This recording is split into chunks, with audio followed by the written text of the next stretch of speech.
Off to a great start already. Hi, everybody. I'm gonna turn down iTunes. My speakers were muted. Hey. Hey, gamer. Hey, what's up? Hey, what's poppin'? There he is. Hello. Hi. There's our boy. There's our boys for the week.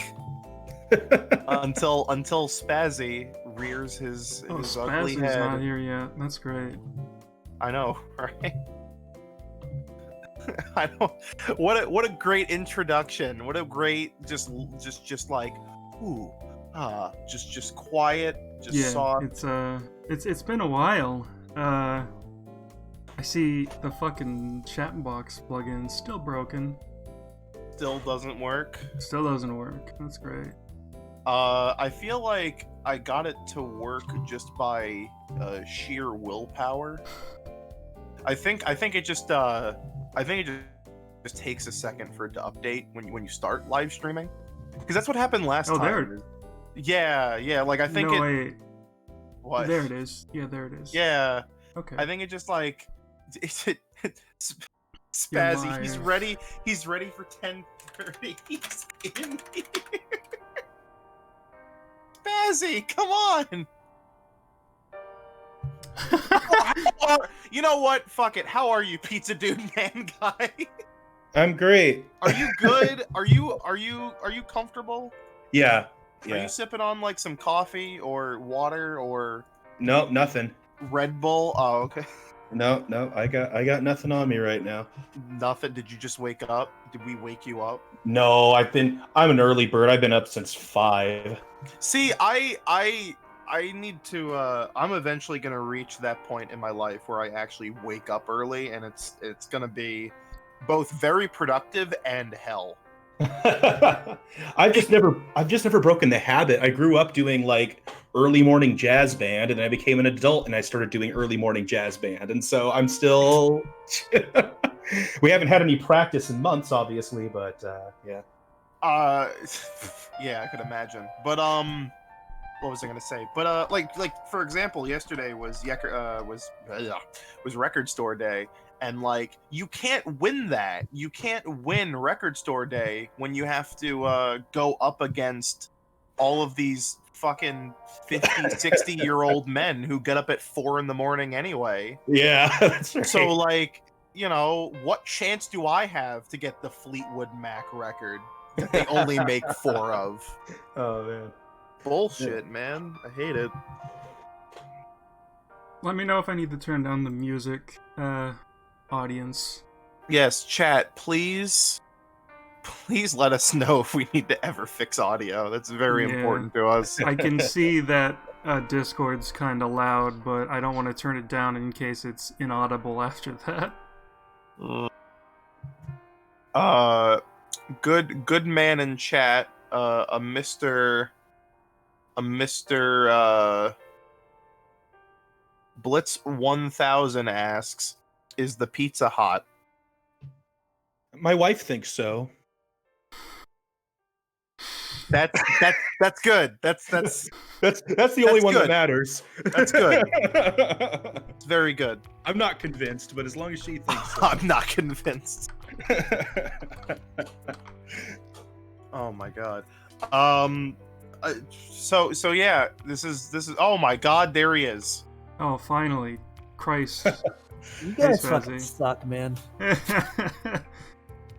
We said 10. Yeah, you said 10. This morning, I was up at around 7, and I said, well, Pizza Man Dude Guy, I told him 10:30, so let's do 10:30. Walked my dog, did some stuff, set my alarm clock for 10, so I could wake up and get some breakfast before this, but no, you're like, no, we're doing this at 10. Hey, in my defense, I asked if we could do it at 10 a.m. 12 hours ago, and didn't immediately get a response. So, anyways, are we live? Is this happening? Yeah, Yeah, we're already on. We've been live Okay. for a while. The Bandana Waddle D show says, finally, the best member of the SG team is here. So there you go, Spazzy. You're... How does it feel? I thought Nintendix just joined. It feels pretty great. That's fantastic. That's lovely. So yeah, welcome to this thing. It's episode 50 and we're flunking it hard. This is like this is supposed to be like our cool boy, like, wow, we actually committed to this. Sourcecast can suck it. We got Pizza Dude Man Guy. What else do people want? People want pizza. That's right. We said watch our 50th episode, free pizza. I guess we can start with some nice words about Good Morning Source Gaming. We actually did commit to it, kinda. Like, at least like more than I think we ever thought we were going to. I think it's been officially like a year or two.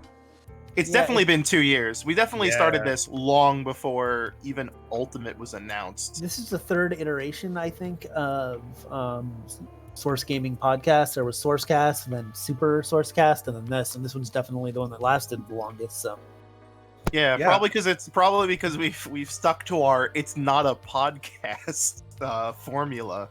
Yeah, where we just ramble into. Yeah, we just shoot the shit for like 3 hours. There we go. It works. I mean, what is that not a podcast anyway? Yeah. Yeah. More casual you can make something, the easier it is to follow along with it. we can look over and chat. Someone will say something mean, and we'll make fun of them. It's a really good system. That's right, of course. Right, but we haven't been that mean to people since we don't have Phantom on that much anymore. We need to get him involved again. We need to have certified bully Phantom Z2 back on. That's his official job title for Source Gaming. Yeah, certified bully. It's because we need more young team members. It's like, what? You don't know what VHS is? How dare you? This is like we're getting into that classic completely off the rails, like not even close to what we were talking about fashion. But like, does anyone remember when like Crytek put up their website and to set up an account to, like, instead of just asking you what your age was, they would show like a picture of a cassette tape and a pencil, and they'd be like, do you know how these two items correlate? I haven't heard that before. That's funny. It's pretty great. It's pretty good, yeah. Rivers in chat says, make fun of me. Hey, Rivers, I think you're pretty cool. Haha, you're still a minor, idiot. Got him. Get older. Your name is a body of water. Your name is half of the title of a really good Crispin Glover movie. Stupid. Haha, got him. It's the lesser of the two Phoenix brothers. The Phoenix brothers? Yeah, Rivers, Phoenix, and... I don't know. Well, that's not fair. He fucking died! But it still has a much lesser body of work. I thought you were referring to Phoenix Wright, because his profile picture is Phoenix Wright. I was like, what? What is your take on the Ace Attorney lore? Like, you don't know about Phoenix's brother Roberto Wright? Roberto Wright. Japanese man Roberto Wright. That's right. It's a real Minecraft home situation in which he works for the government. So I don't know what Japan's Supreme Court situation would be like, but he would be in that body, I would think. So, like, Blitz says we need more Zoomers to reach more audience. And, like, I'm technically a Zoomer, but my entire family was 10 years behind on technology, so I know shit that's old. I feel like more Zoomers would be both a plus and a minus, because I mean, it would just be full of people who don't play video games. Like, it's just well, I mean, we have like I think Liquid falls into that. Hey man, Triss does. And Triss is like I don't play an video all-star. games. I don't play video games, and I'm the best member on the team. Got him. I don't know what to tell you. Speaking of playing video games, what have we been playing? Let's start with Pizza Man, dude, boy. Oh, sure. After just kind of letting it sit for a while and never doing anything with it, I started making my own levels in Mario Maker 2. I thought you were going to say Animal Crossing, but that works too. No, I haven't played Animal Crossing since like June. It was like, okay, I did my birthday. I guess I'm done now. No, with Animal Crossing, I was still like keeping up with like, okay, I'm going to play at least once a day, so I keep up with the events. And then I missed a fishing tournament because I played too late in the day. And then I was like, well, screw it. I'm lost interest now. I can't get all the stamps anymore. Did you are you coming back for Halloween like everybody else? We'll see. I'm excited for that. I tapped out like in May, I think, so it's been a while. I'm like, I don't know. The villagers are gonna be like, you've abandoned us. Where have you been? I think most people tapped out in May. Yeah, but here's the thing. I've had a lot of these villagers before. I'm like, Rasher, you know the drill. This has happened 4 other times. You can't get pissed at me this time. You know I do this. You know I just leave for long periods. I think it's really funny because like I feel bad because the Switch was like barely in stock for all this time. So I feel like there's been like a new wave of people picking up Animal Crossing like every 2 months. But like after that like 2-month gap, like there's just like, hey, I'm new. I want to visit people's islands, and everyone's just like, oh, fucking sure. Let me like, oof, like let me kill some cockroaches. Give me a give me a minute. The island up and just, how does this work again? Like I feel bad because I that's what happened with me. Like I've got Animal Crossing in like May, and everyone's like, okay, let me like I go to their island and it's just complete. And they're like, oh, I'll go to your island, and I'm like, I still have a tent. I would like to go back and do the art, but it's such a slow grind to get all that art. Whoa, Ryo gave us $10 and said, good morning, folks. Get yourself a coffee when you get the chance. That's like 10 coffees. Thank you very much. Good morning, Ryo. Thank you. Thanks. Thank you. Thanks for trying to butter us up for the next guest spot. Don't think we don't see what's going on here. he's slowly bribing us. Oh yeah, he's gonna be on next time. Probably. Yeah, also, don't think that it's not working because it totally is. Hey Ryo, when's our video going up? It's been a while. We did a video about the quote unquote like direct drought, but I think the problem is we recorded it like a week before the Mario Direct, so I feel like half of our talking points are now moot because like every like Nintendo fanboy is just gonna be like, yeah, but we got that Mario, we're good now. Yeah. Which completely like defeats the point of like, yeah, but they're announcing video games that still look interesting regardless. You should dub over every time you say Mario Collection to just another game like Robo Voice Metroid Prime Trilogy, just something. The Metroid Prime Trilogy. That's right. Dude, just do that. That reminds me of the time that we did the Fighter Pass 2 video, and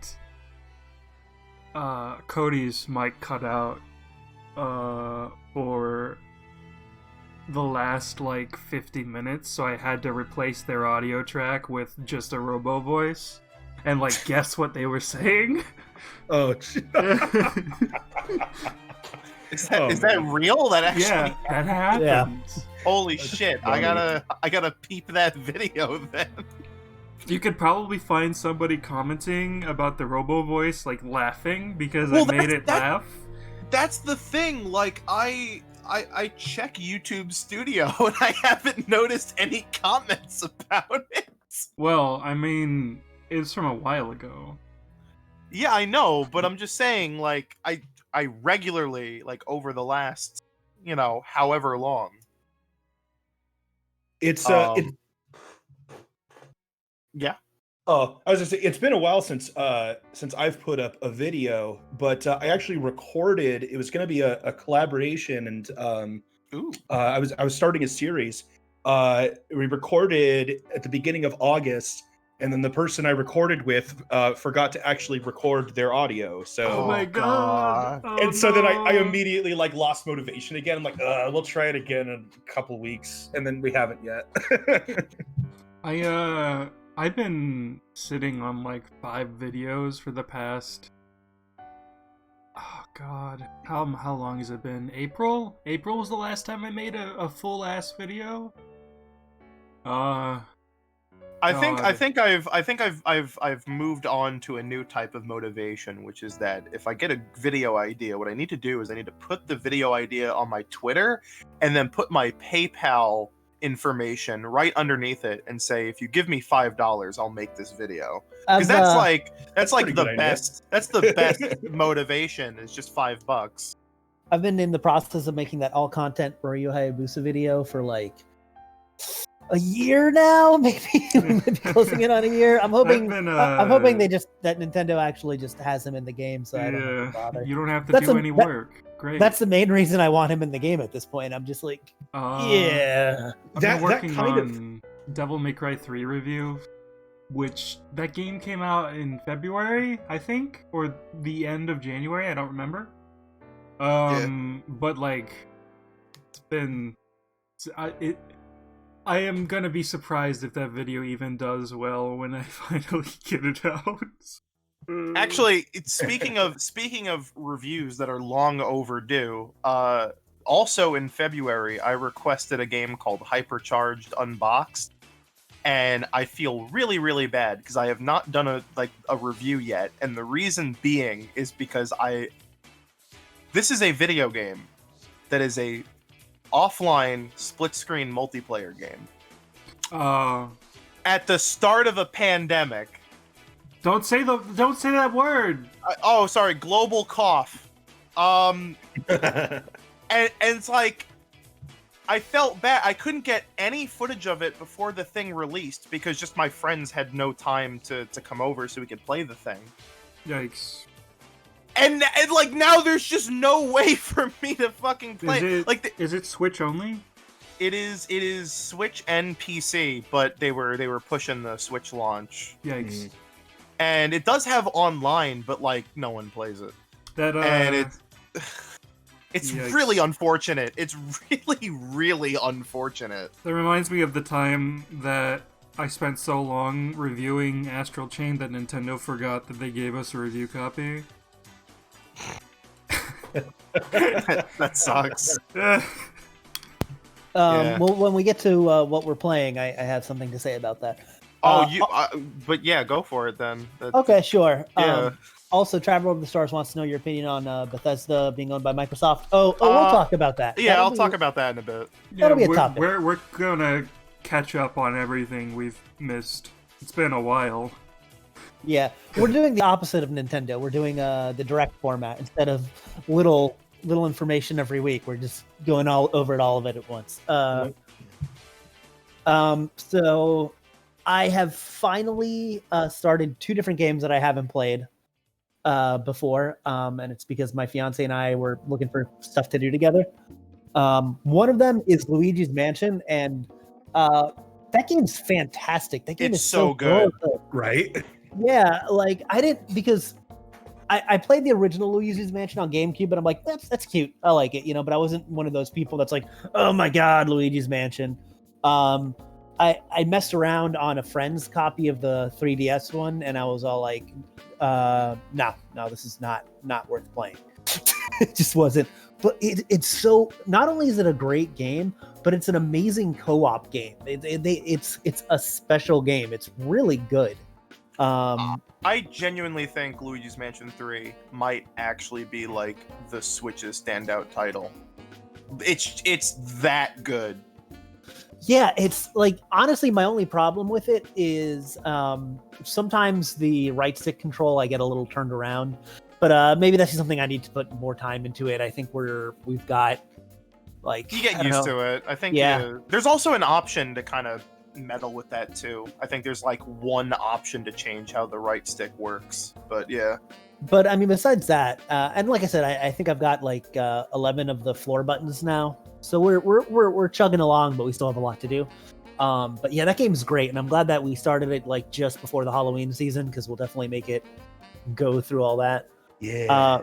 And the other one that I had never played before, but I bought because now it has co-op and now it has and it was on sale, is Untitled Goose Game. I was gonna say, yeah, the co-op for that like is coming out soon, right? Or did it already Yeah, come it's out.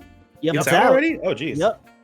And I haven't played that one too much, but it's I mean it's Goose Game. It's what everyone says it is. It is fun little game.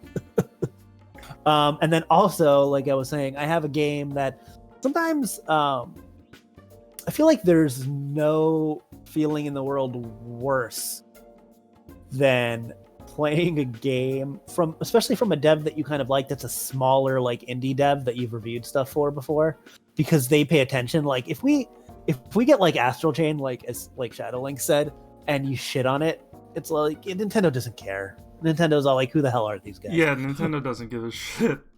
Yeah, but the worst feeling is playing a game from an indie dev where there's other games that you like, and you're like, this game's kind of mid, boys. I don't know what to say about it. I think it really sucks when you request a game and it's like really bad.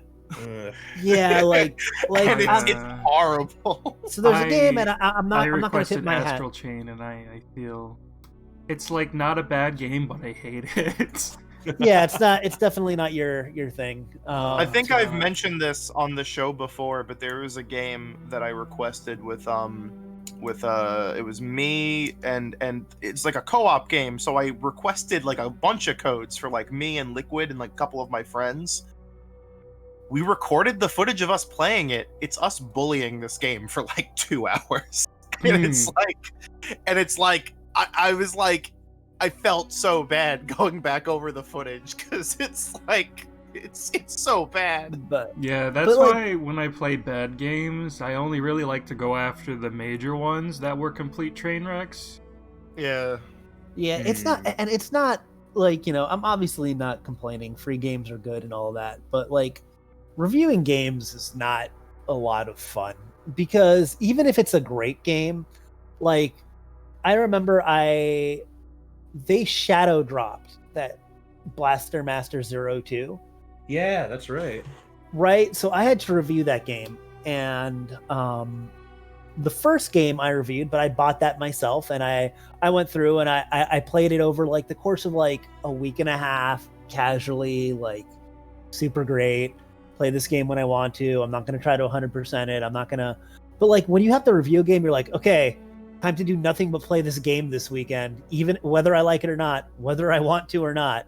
Like it's not the most fun thing to have to play games a certain way. And there's, because if you don't get a review, A, to respect the company that, gave you the code, you want to get the review out of the way right away. B, to get interest of people, because like Shadow Link, I'm sure your Astral Chain would have done a lot better, months prior. Like view count wise, we live and die on views. That's it actually how it is. Still keeps getting views. Nice. Well, that's because you were negative on it, and people are like probably really mad at you. People are just actually all of the comments, aside from like one or two, are universally like agreeing with me. So I think people are actually just searching out Astral Chain is bad. Because I think that was one of the tags. Oh man. I think a lot of people like I think like the mood on Astral Chain isn't so much like that it's bad, but I think there's a lot of people who have now kind of like gotten over the honeymoon period and been like, yeah, that game wasn't great, It's I really actually- mid. I actually like Astral Chain. Not Astral Chain. How far are you in the game? I want to ask that because it kind of peters out after mission 6. Well, as you know, unless I'm reviewing the game, I never actually beat it. So that is a fair question. I don't even remember where I am. But I was gonna say my problem with it, and I think why I stopped playing, is that it like it's very formulaic, and I feel like it gets repetitive. It's all like, okay, now here's your little investigation part, and now here's your, and now you're getting a new legion or whatever, and here's a new this. Like it's very like every chapter kind of feels the same after a while. Formulaic.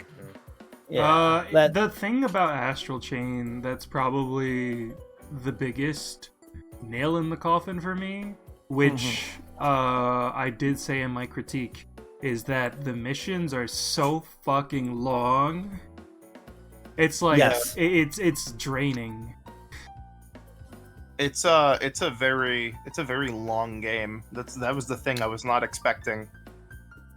Yeah, I remember some guy on Reddit was like, is 35 hours too short for a AAA game?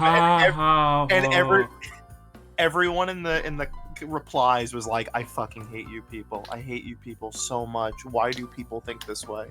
Well, Right. now that I actually really enjoy finishing games. I have a great sense of accomplishment. Like, I've never been one of those people that like 100% everything. Yeah.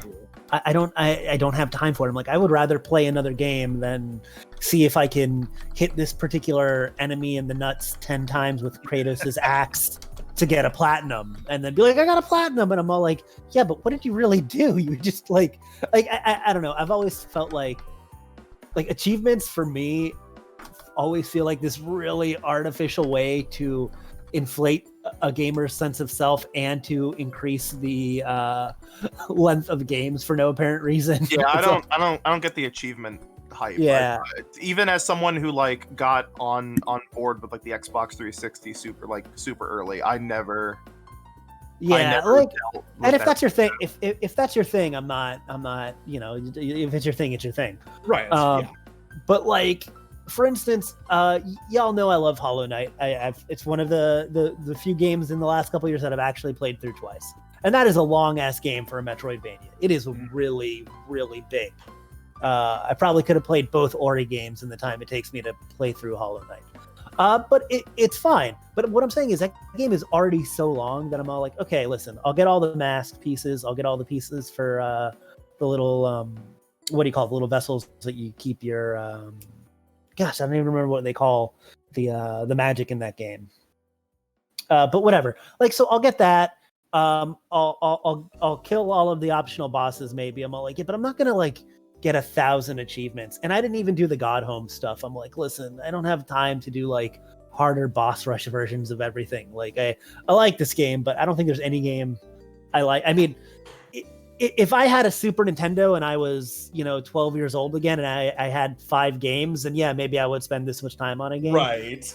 But there's so many games, guys. They keep giving. Yeah, they keep giving you more games. If you have, like, even if you don't have Game Pass, if you have like Xbox Live Gold or PlayStation Plus, like, they just give you games. And that's why it's like I don't get the Nintendo drought fucking complaint. Is why it's like they've been announcing games. Hey, anybody complaining about no Switch games? Go play Devil May Cry 3. Yeah, like Rivals of Aether. I feel so bad for Rivals of Aether, by the way. Yeah. Because it came out on Switch the same day that Nintendo said, let's drop a Kirby fighting game on there, and they didn't Nintendo didn't like tweet anything about it, and they didn't put it in the partner showcase that was like the day or two before or whatever. Right, it just dropped out of nowhere. That was weird. That was really weird with Kirby Fighters too.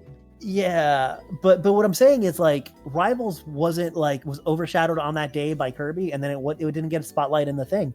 Like, I don't know if Nintendo has any issues with Rivals, obviously, but it just seems weird to me because that's a really the perfect time to show it would have been at the partner showcase. I know they don't do too many indie games there, but I mean, still, you could have showed it. Yeah. It was about to drop. I'm pretty sure they showed Hades and some other stuff there, right? So be like, you can purchase this game tomorrow. I don't know. I don't know if it's because it's a Smash-like or if it just was something that they didn't think was big enough, but it's just weird to me. And that game's I mean, we have a huge Smash fan base, so I'm sure a lot of them have already played it. But if you haven't played it, it's a lot of fun. And I know some people are like, "Why, you already have Smash on the system?" I'm like, "Yeah, I already have." That's like saying, "Guy, you own Street Fighter. Why are you buying any other fighting game?" Because I like fighting games. If you like Arena Fighters, it's one of the few ones that's not Smash that's good, and it's a nice little switch up. You can also argue the opposite of that and be like, well, if you're one of those people with a humiliation kink that likes to go on about how Paper Mario is dead, hey, there's this cool game called Bug Fables Right. that you probably haven't played yet. I have also not played Bug Fable. I'm thinking about it, but I just replayed Hollow Knight. That's enough bug for me for now, man. Well, gosh, I'm bugged out. There's so many, kind of going back what we were talking about, there's so many games that I'm interested in, but the thing is, they're so long because they're all like RPGs or this or that, or, 30 hours or 90 hours or 900 hours or whatever. It's completely fucking incredible that people want like longer games, but they also want more games at like a constant rate. I'm like, how are you playing all of these? Yeah, speaking of indie games like Messenger, I love Messenger. Messenger is awesome. And I like how the first half of the game's like this cool action platformer, Ninja Gaiden stuff. There's places to explore and things to discover, but you're like pretty linear. And then all of a sudden they're all like, boom, Metroidvania. And you're like, I like Metroidvanias, but guys, come on. Like, we just not to commit to another one right now. Yeah, I don't have time for this. Like, This is not what I signed up for. I don't want to bring up a meme game, but like, Jesus Christ, like The Last of Us 2 is like 25 fucking hours long for something that's like a super linear shooter. And it's holy shit. I still haven't played that. I felt like the first game, I'm not going to get into all my issues with Last of Us, but I think that it was kind of strange that the Good Morning making fun of Last of Us is what this should be. This is like a constant thing. Yeah, it's really funny. And I think what's super funny is people always get on us about Sony, and I'm like, no, man, it's literally just this one title. Like, we don't really shit on any other games like that. Sometimes I wonder. Bandana Waddle D show says sometimes I wonder how much of the complaints about 2020 being a bad year for Nintendo are just comparisons because of how good Nintendo's 2017, 2018. Oh yeah, for sure. This year's so much better than 2018 though. Like, yeah, because 2018 had like Smash and Wii U ports, and this has like Animal Crossing and Hyrule Warriors 2 and a bunch of Wii U ports. Like, yeah, but people Clubhouse really Games love Smash. Game of the Year. yeah, I mean, true. Gosh, Smash will just be like, that's all you need this year. I feel like we've gotten so much variety. Like, the only difference is that they just haven't done a general direct. But like, that's it. Like, they've still stuck to the whole like basically release a game every single month kind of thing. Back to shitting on Last of Us. So what I was getting at though was the funny thing about Last of Us for me is that I spent the first couple hours I playing that game just not enjoying it. And then once I built up some points and I leveled up my guns or whatever, I'm like, okay, I'm actually enjoying the combat and exploration. Like, this game feels pretty good. And then I spent like a couple hours really enjoying the game besides some issues that I brought up before. But then it just like kept going. And I'm all like, at some point, like, you need to end. Like, the narrative isn't strong enough to support this much gameplay. Yeah, I feel like that sort of like stop and pop story. Where it's just like, you play a bit of gameplay and then a cutscene plays, and you play another bit of. It's like, it's so tiring because it's not video gaming. It's like playing a Sega CD game. Yeah, but like I said, I think where and I know you guys, I say this all the time, and you guys aren't really on the same boat, but I feel like where God of War was different was that, yeah, if you just played through and did the story, it was like that, but it had so much video game to it. Like, it had hidden realms and challenges, and God of War at least like naturally transitions between everything. like Yeah. in a manner that feels It's like, all one shot. yeah. It's that funny XD. We did this gimmick where it doesn't add anything to the experience, but they did it because it seems technically impressive to people who are unfamiliar with the medium of video games. And It's not the same as keep The Last of comparing Us it to a movie. where you walk into like a corner of a room and then all of a Like- sudden the camera angle changes. One continuous shot in a movie is really impressive because it requires so much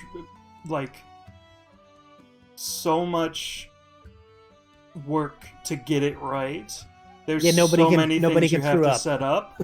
And one continuous shot in a video game is just putting the camera behind the player and never moving it, except maybe sometimes you'll move it slightly, maybe put it on the other side of the room, shift it naturally. I know game development's rough, and it was probably a lot of work to make that game, but the whole one continuous shot thing isn't that impressive. But you know what's funny? So 1917, that is the cinematography and the way it's shot is so impressive for a movie, but like I feel like the first 30 minutes I was watching that, I'm like, it's such a playing like a Call of Duty game, man. It's just like following you. It had that feel. Like as a video game fan, it felt pretty different. Yeah, okay. This is gonna be like my my Source Gaming 50 resolution. I am not gonna randomly bring up and bag on Last of Us anymore unless like Last of Us is in the news for a reason. All right. Right. So you don't bring up Last of Us. I don't bring up God of War. Okay. Sure. We'll do I mean, it. I could. And Yeah. I don't bring up Team Sonic Racing. All right, we'll do it. There we go. Yeah. But I like God of War. I don't like the boss fights that much. I feel, but you know what? The other thing about that is the God of War never had good boss fights. None of the hack and slash ones did, because it always ended up being. Well, I'm gonna get a lot of hate for that, but I feel like everything just ends up being a bunch of quick time events after a while. Isn't that exactly what it is? Yeah, that's what I'm saying. It's still a bunch of quick time I played events. this week. I mean, is it time for Colin? sure, but first we should wish Avril Lavigne a happy birthday. Happy birthday, Avril Lavigne! Sorry, it just popped up on my Twitter. Hello What's Kitty's a happening? good banger. Anyway, but All right, you go ahead, Colin. Have fun. I Serious Sam 4 came out this week, but I passed on it, and it looks like that was a good thing I did, because the game's a buggy piece of shit. But I've been playing the Mafia remake, Definitive Edition. The Mafia, I don't know if you guys have ever played the Mafia series. It's one of those series that people really like, and I don't get it. They're not that good. Like I haven't played enough of the first one, the super janky like 2003 game. Like I played a bit of it on PS2, but the PS2 version is fucking terrible. And then I played a few hours of it on PC, but not really enough to really get into. But I played through all of Mafia 2, and I played, I want to say 6 hours of Mafia 3. And it's just one of those series where Mafia 2 came out and got super middling reviews, but then everyone loved it so much that if you even bother to have a negative opinion on it, everyone's just no, you don't know what you're talking about. And it's I think there's a reason why it got 6 out of 10s, guys. It's just okay. Here's the thing about Mafia. At E3 2017, they had this giant, Capone-esque warehouse. They were giving free drinks to all of the reporters, and everybody loved Mafia that year.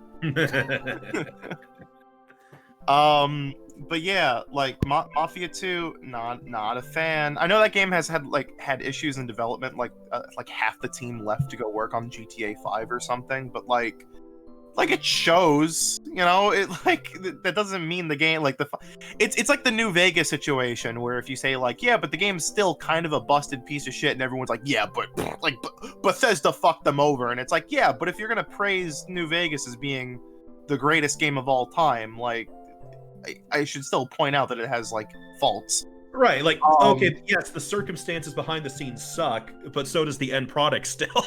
Yeah, exactly. Although I fuck with New Vegas, so it's okay. Yeah. But I guess we'll talk about New Vegas in a bit with the Bethesda thing. Oh my god. But yeah, I don't know.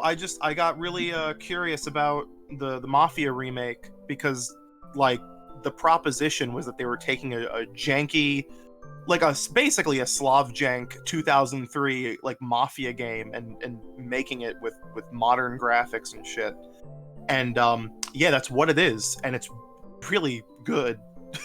it's really strangely good because it's like there's not many times where we get like a video game remake that's like actually what people asked for, which is like it's the same game but the graphics are better. Like it's kind of weird how rare that actually is, because you have stuff like RE2 make or like Black Mesa or like Metal Gear Solid Twin Snakes that just like, yeah, it's more or less the same game, but they also just completely fucking redo like how like the gameplay mechanics work and like level layout. Like it's more of like a reimagining than anything else. Yeah, and then you get Final Fantasy VII, which is like, what? Yeah, Which is weird. It's like, I guess it follows some of the story, and it's kind of what? You know, it was actually a more faithful remake, which is funny because it jumped all the way from the 16-bit era, was Trials of Mana was actually fairly faithful. yeah. Oh, okay. I haven't tried that. So. It's actually like it's like definitely noticeably low budget, but it's pretty good. As All far right. as like production values go, it could pass for like an early gen PS3 game, or You know what it maybe reminds- mid-gen PS3 game. This is how I describe it. It's all like, imagine that one of the best 16-bit RPGs of all time got a really good PS2 remake. Like it was like a really well-regarded PS2 remake, and then that remake got a remaster for PS3. Yeah, that's about right. Okay, all right. But as far as the Mafia remake goes, it's one of those games where it's like, yeah, like it's got the modern graphics, it's got like the polished kind of like it plays exactly how you would think a video game in 2020 should play and should look and all that. But the missions are still 2003 designed missions, and I feel like it's really funny. I feel like with like modern game design, it's like I don't know if some of these missions are actually better or worse than their original iterations. I doubt you guys have ever played the original Mafia, but there's a very, very infamous mission within like the first few hours that's a racing mission. And because you have to basically like it's like, Tommy, there's a race going on, but we lost our driver. You're the best driver we have. You have to win this race for us, Tommy, for the family. Wait, is Stan Lee his father? Yeah, and it's the 1930s. They all talk like that. Anyway, but konnichiwa. It's me, Stan Lee Dace. But that mission is like, it's so fucking annoying because it's a racing mission in a game that is not about racing. It's in a game that's mostly about shooting things, and holy shit, and like it doesn't help that video game driving controls have never been good. I don't know what I don't know if you guys have ever encountered this like by playing like GTA or anything. It's very weird because like back in the day, like I could play GTA 4 and everyone's like, oh, the cars handle badly. I never had a problem with them, you know, or like GTA 5. But now that I actually have driven a car for like several years on end now. You go to like play video games and it's like, oh, this is like a realistic depiction of how cars work. And it's like you're using a fucking boat. Yeah, it's completely different. Video game cars and like real cars are totally different in like their physics. It's weird. It is weird, and it's especially weird because in the Mafia remake, I'm playing on the classic difficulty, and when you play on classic, the driving is in simulation mode, and you cannot turn it off without changing the difficulty. And I don't want to do that. I don't want to give up my gamer pride, but it's like. It's like the racing mission is so fucking weird because it's like this weird amalgamation of like video game driving, but then all of these other things like, oh, you gotta drift, oh, you gotta fucking like there's like slipstreaming, and you're like, what is the why? Meanwhile, like you're just trying to make a turn at like 40 miles an hour, and your car literally spins, not makes a donut, not makes a circle, literally spins. What fucking car spins? I know Hangar 13 is based in like San Diego and everyone there uses a scooter, but like what the fuck? Like this is not how cars work. And I mean, it's a video game, it's a fictional world, so they can do whatever they want, but like isn't Mafia, these other games, like aren't they trying to be kind of realistic? Yeah, I mean like I don't it's so weird. I was watching a guide. I felt like I was in 2003. I had to literally pull up a guide on how to beat this race. So I'm like, is there something about this driving that I'm just not getting? Like, am I just, even though I drive a car, am I somehow secretly really bad at driving cars? And literally there's a video that's like classic difficulty Mafia racing guide. And the guy is literally like, okay, so the first turn is actually mostly luck. Oh no! And then for the rest, for what I do for the rest of the race is I turn on the speed limiter because it works better than the brakes. And I'm like, oh my fucking god. Like you have to use a completely different feature that limits the speed of your car because the brakes are either like too sensitive or they just don't work. So the strategy is to not do the thing you're supposed to do because it doesn't work right. And I just that makes sense for the Mafia though, because somebody may have cut his brakes. Yeah, I was gonna say, I was like, did someone cut my brakes? That's right. That's why their real driver's not there. But otherwise, I really like it. It's like it's really good. I'm just like, I'm also very surprised because Hangar 13, they've been handling the Mafia series since Mafia 3. And Mafia 3 is like an especially not good game. Like even years later with all the patches and updates, like it's still a busted piece of shit. And then they did the Mafia 2 remaster earlier this year, and that game's like buggy as fuck. Like it's unoptimized, like the animations freak out like crazy. It's a complete mess. And then you play the Mafia like remake and you're like, oh, this is where all the effort went into, because it's like so polished. Yeah, I'd recommend it. I kind of hope. It's really weird. There was like a rating a while back for like a Mafia 2 HD for Switch. I wonder if they're gonna bring all those games over to Switch. I feel like that would be cute. Oh, I haven't even talked about the best feature. I haven't talked about the best feature of the game. Oh my god. Oh my fucking god. Hey guys, okay, listen. Yeah? This is the worst thing. Okay, the worst thing about open world games, right, is the open world. Yes. Especially in these fucking city games where it's like, bro, you're in the city of Lost Heaven. And you're like, cool.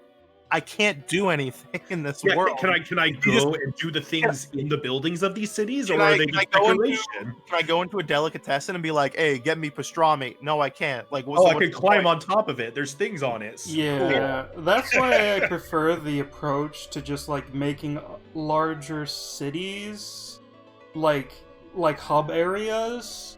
instead of giant fucking open world cities, because it's always boring. And Not only that, but they reuse, I feel like, a lot of the assets over and over again. So you're like, is this the same? Because if I'm in an actual city, yeah, you'll get lost, but you're never all like, is this the same building? Is that building? No. Yeah. And Mafia 2 was so bad with this because they cut out a cab system from the game. So like every mission in Mafia 2 starts with Vito, wake up, you gotta drive to the place. And then you get out of your apartment, get in your car, and drive to where you need to be. And they're like, all right, Vito, time to head home. End of the chapter. And you have to drive back home to your apartment. And you're like, what the? It's just a tacked on 5 to 10 minutes of driving what's the at point the of that? beginning and end of every chapter. And it's like, fuck off. See, like, the thing... So I kind of somewhat like the original Watch Dogs. And the thing I kind of liked about that game is that they definitely tried to make the city seem more real. Even though the assets are all mishmatched. There's like a working monorail system in that game that you can just like hop on and it'll actually take you around the city and you don't have to fucking drive. You could just like stand there and wait. But I start Mafia Definitive Edition and it's giving me all the options for difficulty and everything. One of the options is, hey, if you're driving somewhere and there's nothing important going on, and this isn't like a gameplay mission or anything, just press down on the D-pad and it skips it. Oh, nice. Masterpiece! Fucking masterpiece! Thank you! That's Thank good you. stuff. Thank you so much! I don't feel like a skip gameplay button is quite elegant. To me, it's not that it's like skip gameplay. It's just like it's just like, oh, I have to drive halfway across the world, but like nothing is gonna happen for the next 5 minutes. I might as well hit down on the D-pad and just like don't. It's like design quick it travel. Like that. It's basically a quick travel then. yeah. Yeah. I mean, as I said, the difference is that this is a video game. Like they're remaking a video game from 2003. So Well, they have it's a remake, right? So it's like, okay, well, we'll have these driving sequences because they were in the original, even though they were a bad idea, but we'll allow you to skip them because they were a bad idea. For 2003, it was impressive as shit because you were like, wow, it's like Chicago. Like, but on my computer, on my CRT. But now it's like, wow, this looks nice, but if there's nothing to do... Like, I saw some guy on Game Informer being like, Mafia is a good remake, but it doesn't stand up to, like, modern open-world games like GTA 5. And it's like, yeah, no shit! Like, of course... Is GTA 5 still considered a modern game? How long has GTA 5 been out for? They keep re-releasing Isn't GTA so 5 like from like 3 generations ago? It's gonna be modern forever. It's gonna be modern forever. They're never making a 6th game. Oh, it's like Skyrim. Okay. Yeah. Was that? Am I wrong? Did that GTA come out on like 360 and PS3? It came out yeah, you're right. I know that for sure because me and my friends played it in high school. So like. Yeah, man. I don't know. I've only ever liked 2 GTA games, and that was 3 and Vice City. And after that, I was like, whatever. I've done this. I'm done with this. It's a matter of like that album was already kind of that game was kind of designed already to be like fairly linear, despite the fact that it was world. So it's like it's yeah. Getting back to like with GTA and other popular games of that genre.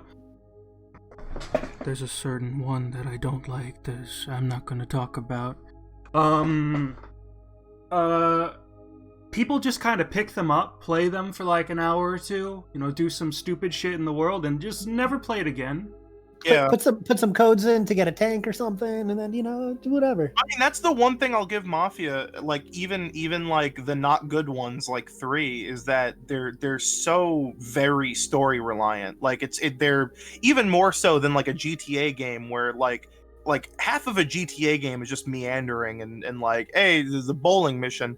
but like Mafia, like they want you to be in the story, and like that's kind of the cool thing about this game though, is that like even when you're doing like these stupid bullshit missions like the racing mission, like they have fucking like hot jazz playing while you're like to really like pump you up while you're doing this. Let me tell you once again that Mafia, I guess it was Mafia 3, whatever that booth was at E3, it was nice. They had live music. They had girls dressed up like it was a whole thing. It was a hell of an experience. It didn't make me want to play the game, but it left a very positive impression of the franchise. Man, I wish Mafia 3 was better. I was talking to a friend about it because they were like, I heard that game is really bad. And it's like, it is, but it's also weirdly like there's really good attention to detail. Like all these games have really good attention to detail. I know that's like the big thing. I know that's like why people like these games, but it's like, if it's a bad video game, like it's still a bad video game. But yeah, like oh man. So yeah, I outside of the racing mission being worse than life itself, I like Mafia Definitive Edition, and it's like $40 too. It's not, you know, we're not charging full price for it. My favorite comparison always when people talk about open worlds versus, I guess, content in open worlds is I feel like a great comparison because they're in the same franchise, even though they're radically different games. And I personally like both a lot. Is Breath of the Wild and Link's Awakening. We're not supposed to talk about it. No, don't name it. Because Breath of the Wild, I love Breath of the Wild. It's one of my favorite 3D Zeldas, so I can talk about it. You can't, because we'll get but it has a very big world, but the world is fairly empty. It's this giant world, and every now and then you'll find a Korok seed or you might find a shrine, but for the most part, you're just like, I don't know, let me just screw around here and go here and go there. Link's Awakening is one of the most dense games I have ever played. Like there's just stuff everywhere. Yeah, every screen of that game has several secrets sometimes. Like there's so much going on in each little square, which is why it's a really small 2D Zelda game, but it feels like, as when you play it, especially for the first time, it feels just as big as something like Link's Awakening because there's always stuff to find and do. You just said the same Breath game. of the Wild, I'm assuming. Yeah. It feels something as big as A Link to the Past, you mean, or something? A Link to the Past, I meant. Yeah. That's what I meant. Yeah. Sorry. But I don't know. I think that kind of goes back to, you know, some of the things we've already talked about today, where it's just like, you know, just because a game is longer or has a bigger open world, you know, that doesn't automatically make it better. Like, you can have a much better experience with like a shorter, more condensed game where things are constantly happening, because it's, even if it's a shorter experience, it's a more interesting experience where things are constantly happening. It has structure. I mean, if you want structure, though, you don't play Grand Theft Auto and Skyrim for 4 generations in a row. Yeah, you play this for different reasons. You play those for 2 hours and then you stop. I think that's just you.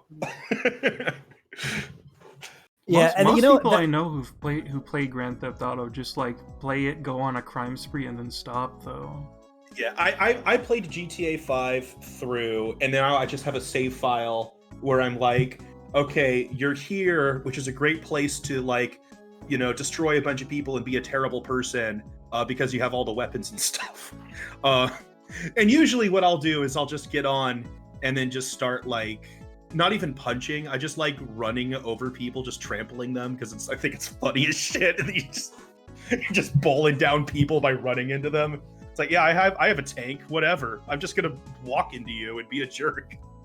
Someone in the chat brought up Red Dead Redemption 2 for open world. I never played Red Dead Redemption 2, but I did play the first one and I loved it. And that one was funny because it's a big open world game, but I felt like it was very much driven by the narrative. Like, you could have fun just following the main mission. I just love the style. Yeah. Yeah, and like there aren't many good cowboy games, to be honest with you, you know? Oh, yeah. Man. And there's all of a sudden there's a million Viking games, and there were a million pirate games before then. So I guess it goes in waves. Maybe we'll have a million cowboy games. Yeah, we're gonna hit the cowboy. Stride. I don't know. Yeah, once they make an Assassin's Creed set in the Wild West, which will happen. I'm glad I have this soundbite because one day I'll be able to reuse it when they are completely creatively bankrupt and make that game. Man, I just like video games. Oh, I also started playing the best BioShock game, which is BioShock 2: Minerva's Den. And it is the best BioShock game. Don't front. What's funny is vanilla BioShock 2 though before the DLC is kind of whatever. It's got the makings of a good game. It's kind of whatever. It needed to stop having every mission be sit around and like defend these like waves of enemies while a little sister collects like Adam. If it had less of that, the game would have been perfectly good. Probably even better than the first game, at least from like a gameplay standpoint. Though BioShock 1 is pretty kino, so I like BioShock 1, especially the first time you play through it. It really has a lot of narrative heft that, man, I talked about this. I don't remember where I talked about this. Maybe it was just on Discord. I feel like my second playthrough of BioShock has been way better because the first time I played BioShock, I was like 12 and everything just went over my head. Oh. I was in college when I played it. Instead, I was just like, why is the combat bad? I think my first time experiencing BioShock was 3 years ago. And it blew my mind. I was like, whoa.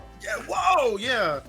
But yeah, I brought this up. The launch 360, that first like year or two, it had some like crazy awesome exclusives that you don't think about now because they aren't exclusives. Mass Effect and BioShock were both exclusives in the first 2 years. Dead Rising was an exclusive. The Ninja Gaiden 2 was a really great hack and slash, was an exclusive. And then you had like, you know, their kind of shitty Fable games and Halos and whatever. But like the Xbox 360, they were serious about kind of cornering the market on good Western games. And all of those games came to 360 and didn't come to PS3 until like collections years and years later. Like literally it was like 5 or 6 years later when they did the BioShock and Mass Effect collections. And that's when those games came over. Oh, that was the first time, huh? Yeah, like those were very much, which is also why I thought it was really funny when they put Big Daddy into PlayStation All Stars Battle Royale. I'm all like, this. Huh. Anyways, like the fact that I guess it's the 7th gen of games went on for so long before they launched something, and people kind of got bored, and the PlayStation went down to $200. It kind of rewrites history.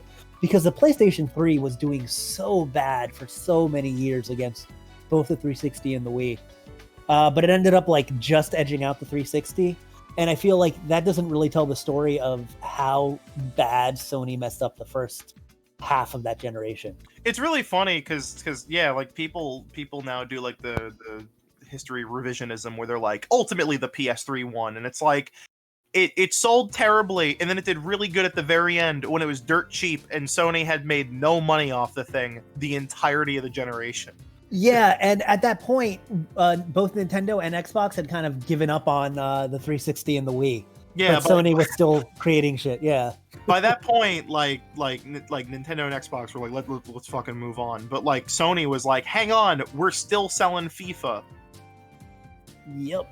I think the only difference is that the PS3 ended stronger than the other two because it had it backloaded all of its like good exclusives at the tail end of the generation. It had a longer ending. Yeah. It's not it was a Xbox typical that just like they dropped Halo 3 and they're like, all right, Kinect games. Oh yeah. Oh yeah, you know what? I kind of like Kinect. Like those, I'm just saying those dance games and stuff were fun, and I like voice commands. I like being on like Xbox. Please data mine everything I say and send it to Microsoft. Thank you. But yeah, after Gears 3 came out, like the generation should have just ended in like 2010. Like I'm surprised it went on for so goddamn long. I kind of feel like Nintendo should have released the Wii U 2 years earlier, and just been this weird half generation developer console maker from then on. If they had done that, like I think the CPU limitations wouldn't have been as bad. But oh my god, should have also called it the Wii 2. Yeah, but also, holy shit, we need to like move on. We've spent like an hour talking about the what we playing. Yeah. Hi. Matt, do you have anything to add? Yeah, hi. I've been playing Samurai Warriors Chronicles 3. Oh. Which is this weird game. So basically, the way it plays out is you go through basically the entire Son Goku period as an OC. And it's like sort of historically accurate, but not really. Romanticized. Characters, it goes further than that, just being romanticized, because, you know, it's a Warriors game. You kill like thousands of people every map. Right. But realistic. But the thing about it is they generally keep the years where battles take place and characters die historically correct. But they do not give a shit about how old the characters are or if they're even born yet, because so there are some characters who show up in like 1585, 2 years before they're born, as full adults, and they're just like, oh, they're there because they're historically like significant people, but also they were not born yet. It's a very, I've been having fun with it. I know the Warriors games are pretty simple and they have their audience, but most people don't really like them. They only like the crossover ones because they can play as people they already know. But I generally have liked the Samurai Warriors like subsection of the franchise a lot, because I'm just very interested in that period of time. And even though it's not quite accurate, it's still neat to see those things play out. I feel like that has to be like a Japanese thing, because I've noticed like there's like so many games that are like, these are based on historical battles, and then it's like it just goes completely off the fucking rails. Giant enemy crab. Yeah, giant enemy crab, which like as much as people meme on that, like it as I said, like it probably is a culture thing where it's like, oh, they probably like they have these historical battles that they've like completely just like for lack of a better term, but they just kind of like over glorify them by adding in all these like fantastical like fantasy elements and stuff. Yeah.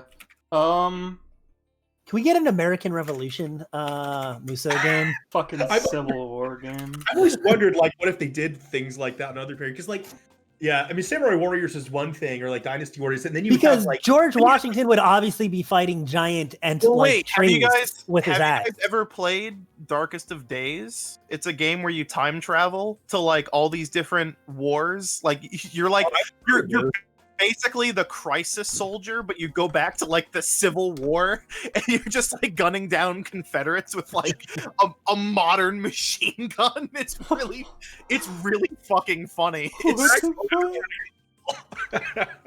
The game, oh my god, okay, the plot of Darkest of Days is you're literally a soldier during Custer's last stand, and you're about to get fucking whomped by a Native American, and then you're just pulled into the future, and they're like, John Custer, like, you are the crisis.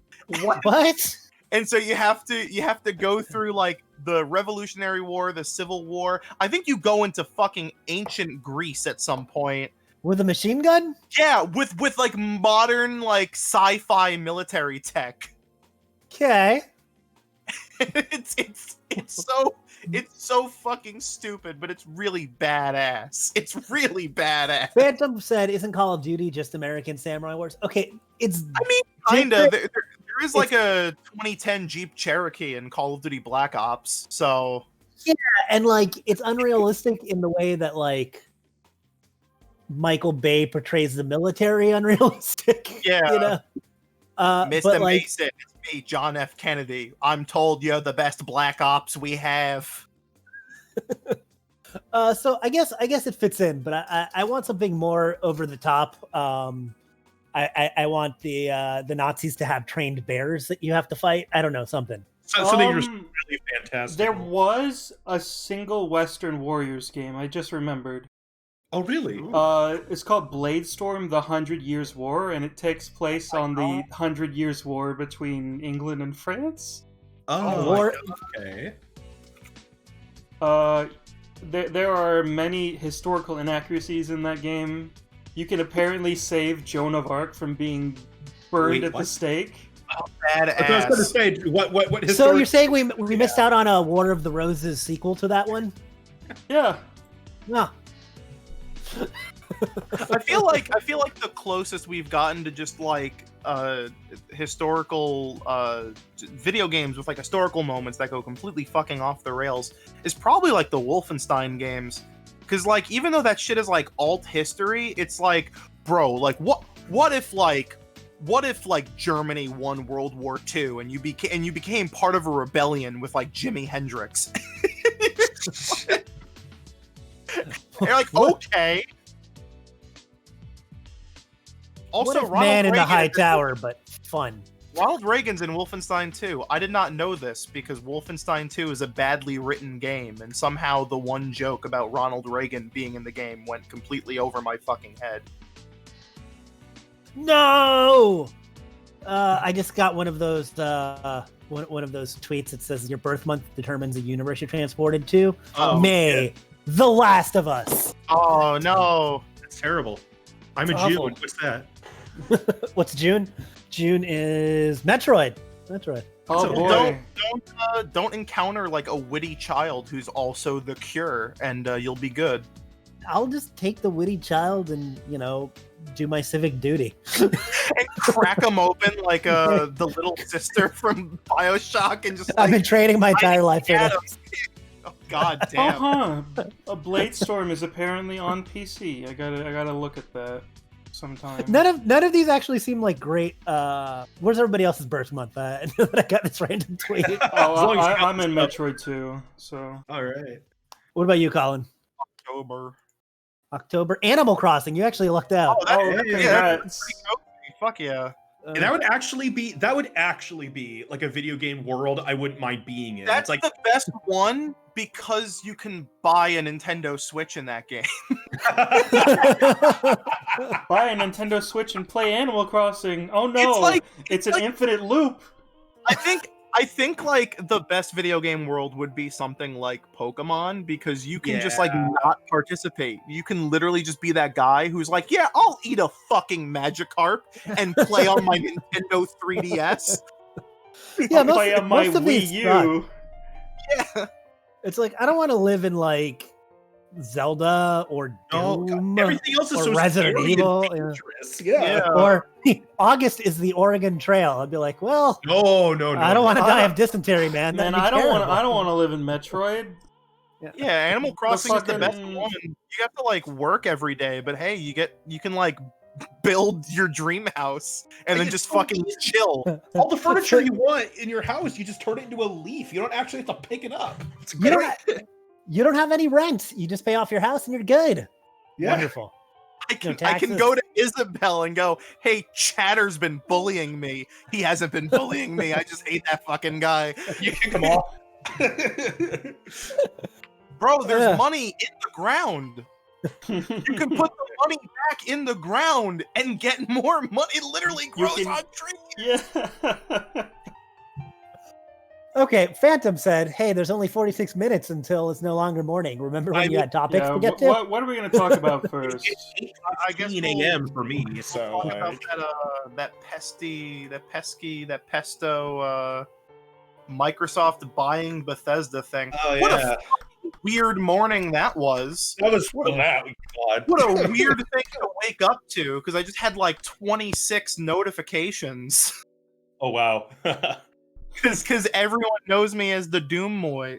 So of course everyone's like, did you see this? And wow, Bethesda being bought by Microsoft, while I think Bethesda might be better off with the support of Microsoft, it's still like a major yikes for me.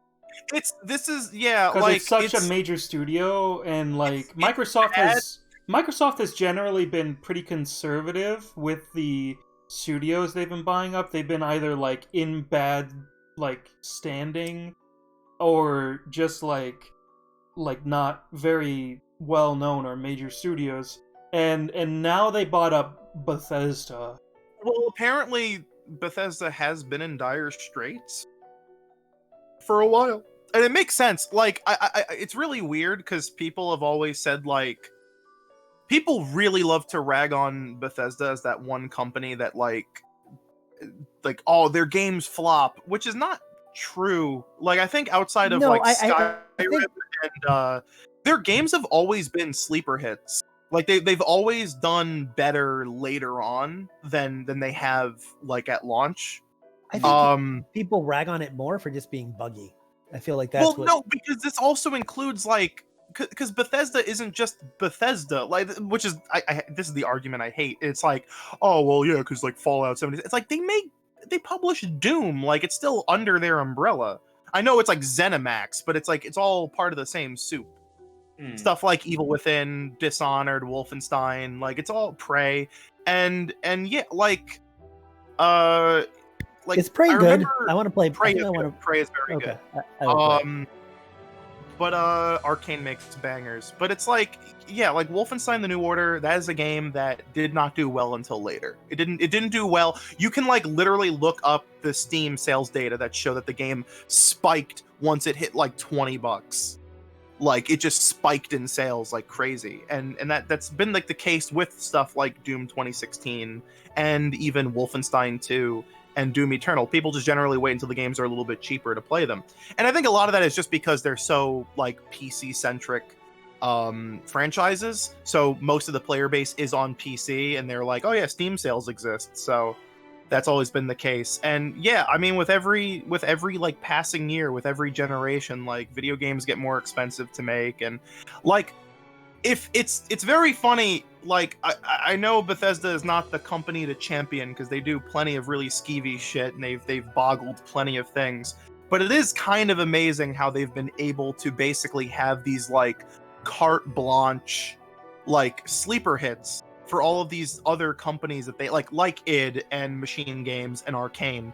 Like, I don't think any other, like, as much as like, oh yeah, 76 is like the haha funny meme, it is incredible that like Doom Eternal doesn't actually have some sort of like forced game. Like it has like a weird kind of battle pass, but there's like, it's not monetarily charged.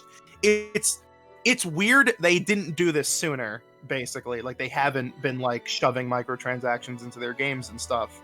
They've just allowed these like single player like experiences to just exist like off their own dime, and they're always very polished and they're always very good outside of Bethesda Game Studios' own things. Even Fallout 76 is really weird because I think any other company like EA, like, because you see Anthem, and EA has just completely dropped Anthem. Yeah, like that game bombed, and they just said like, fuck it, like we're just no. It came and went.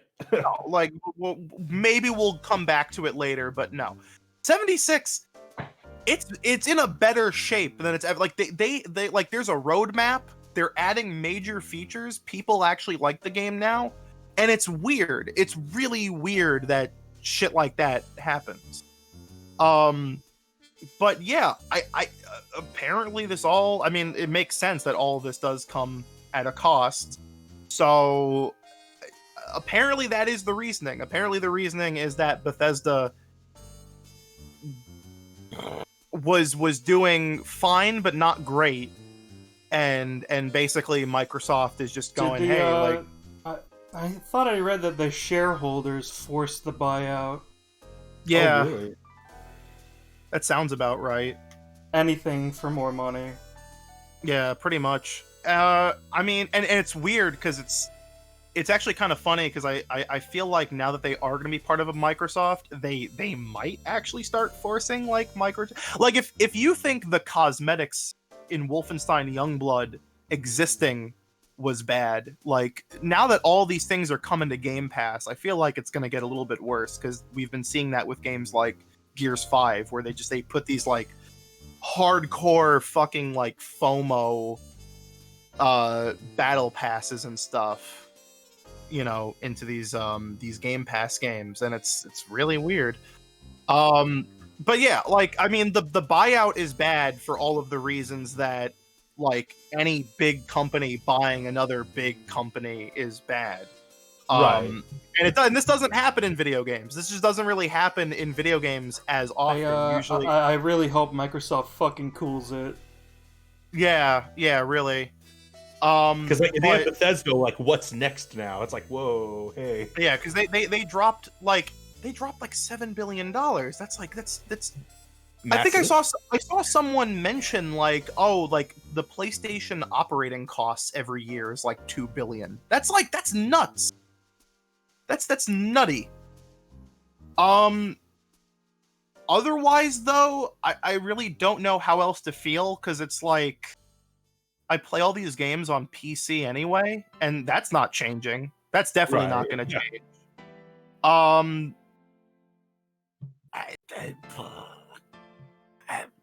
don't know. Like, I feel like if I was a PlayStation gamer, I'd be really fucking pissed off right now. Like, really pissed off. Yeah. Like coping and seething pissed off. But yeah, I don't like. I guess we'll have to see. I'm curious. Nobody plays games though. They just feel like it's about who's winning the console wars. Colin. Yeah. Well, so yeah, the people's reaction to this were, "Oh no, I hope we can still play these Bethesda games." It's like, "Oh my god, Sony needs to buy somebody now." Yeah, it wasn't like, "Oh, I really want to play." Yeah. Well, Microsoft make Switch engines at least. Hey, I got a hot take to tell you. The Bethesda engine is okay. It's everything else that's the issue. Like the issue with I actually was like reading about this. Apparently the issue with 76 was just that like it was made by a B team of like mappers but not programmers. So now so that's why like the map in 76 is really nice. Like it's the best Fallout map. But yeah, like the game just kind of was really shitty until they actually got people on board to fix it up. But whoa. It's really weird, especially because Doom Eternal Switch port hasn't come out yet. It doesn't even have a date yet still. They're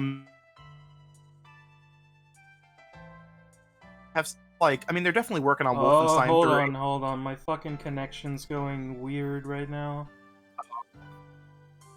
Ooh, boy. Are you hosting this? I am hosting this. Discord is being bad right now. I had to reinstall Discord right before this live stream because it was weird. Maybe I should. I don't know. But yeah, I feel like this is like a similar panic to the situation that we experienced in 2013 when Index Corporation went bankrupt and they were selling Atlas. Like, so many people were afraid that Sony was going to buy Atlas, and thankfully we got probably the best outcome, which is just another third-party independent publisher buying Atlas. Yeah, that's true. I just want to say, by the way, that like if you're championing like man, Nintendo does some really like shitty stuff, but I feel like I've always championed the fact that they've never been like merger happy.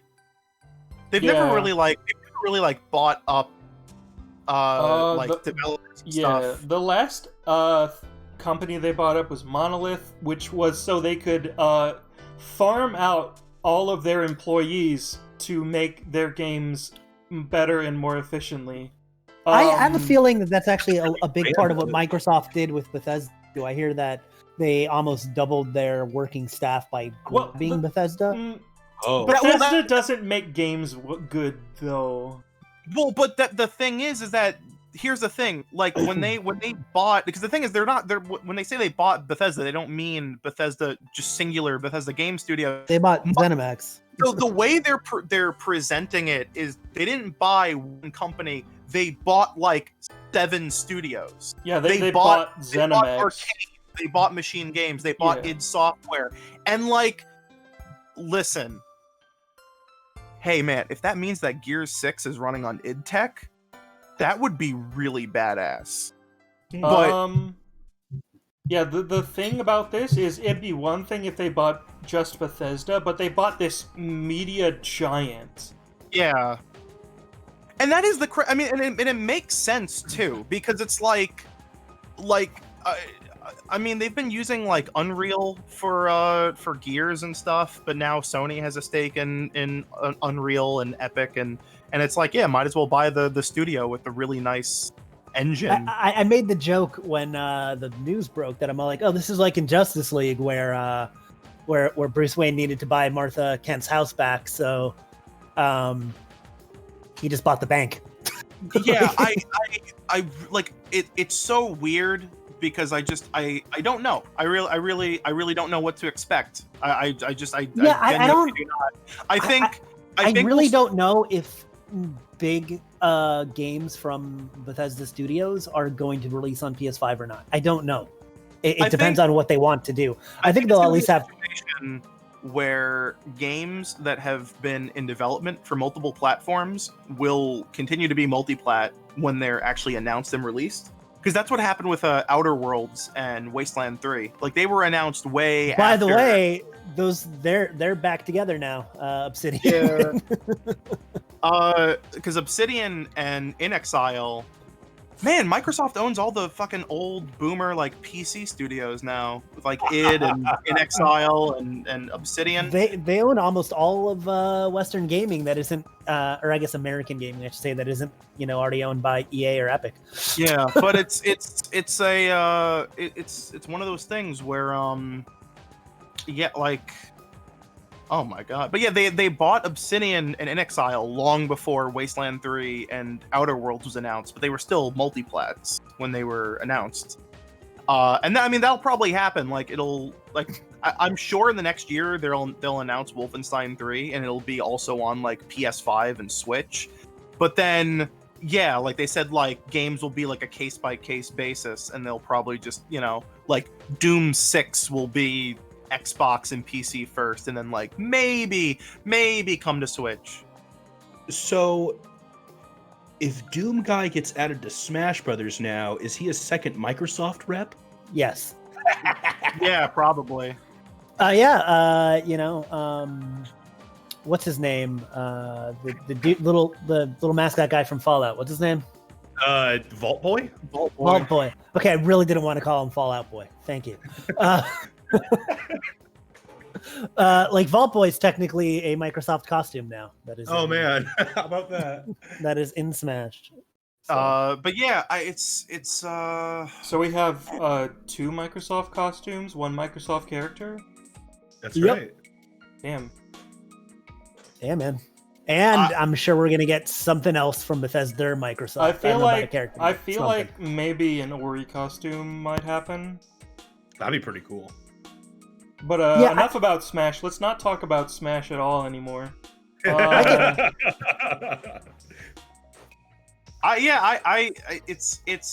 like, it's just a thing where I don't know, and that's the thing, because like what Spazzy said with like, oh well, they also own Obsidian. Are we gonna get New Vegas too? And it's like, probably not. Like there's so many things that they could do. Microsoft has so many studios now, and I have no idea how they're not pumping out more games, even before this purchase.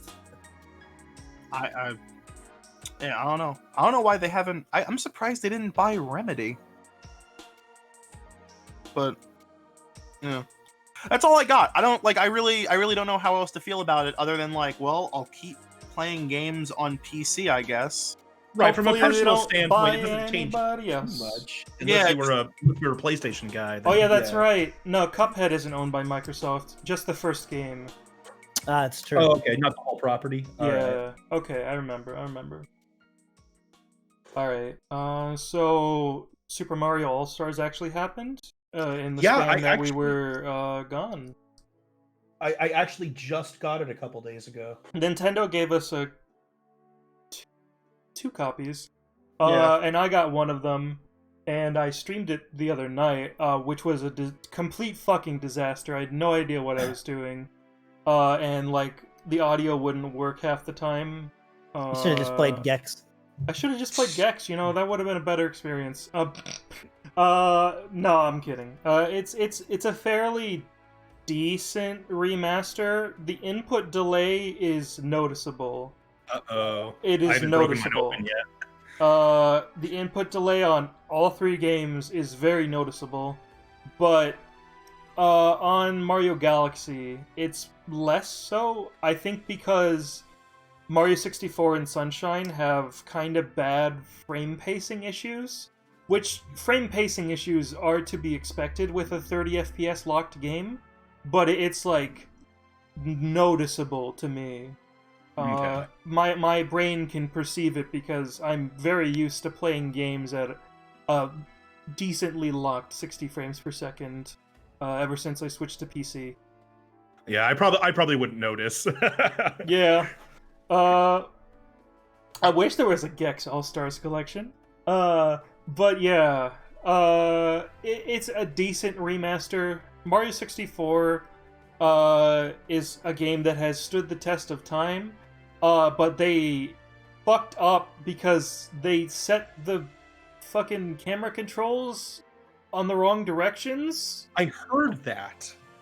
I don't understand how. So what does that mean? Like, what's weird about it? C button right is on Right. left, and C button left is on right. Why did they do that? I don't know. And there's no like controller rebindings, which I understand for something like.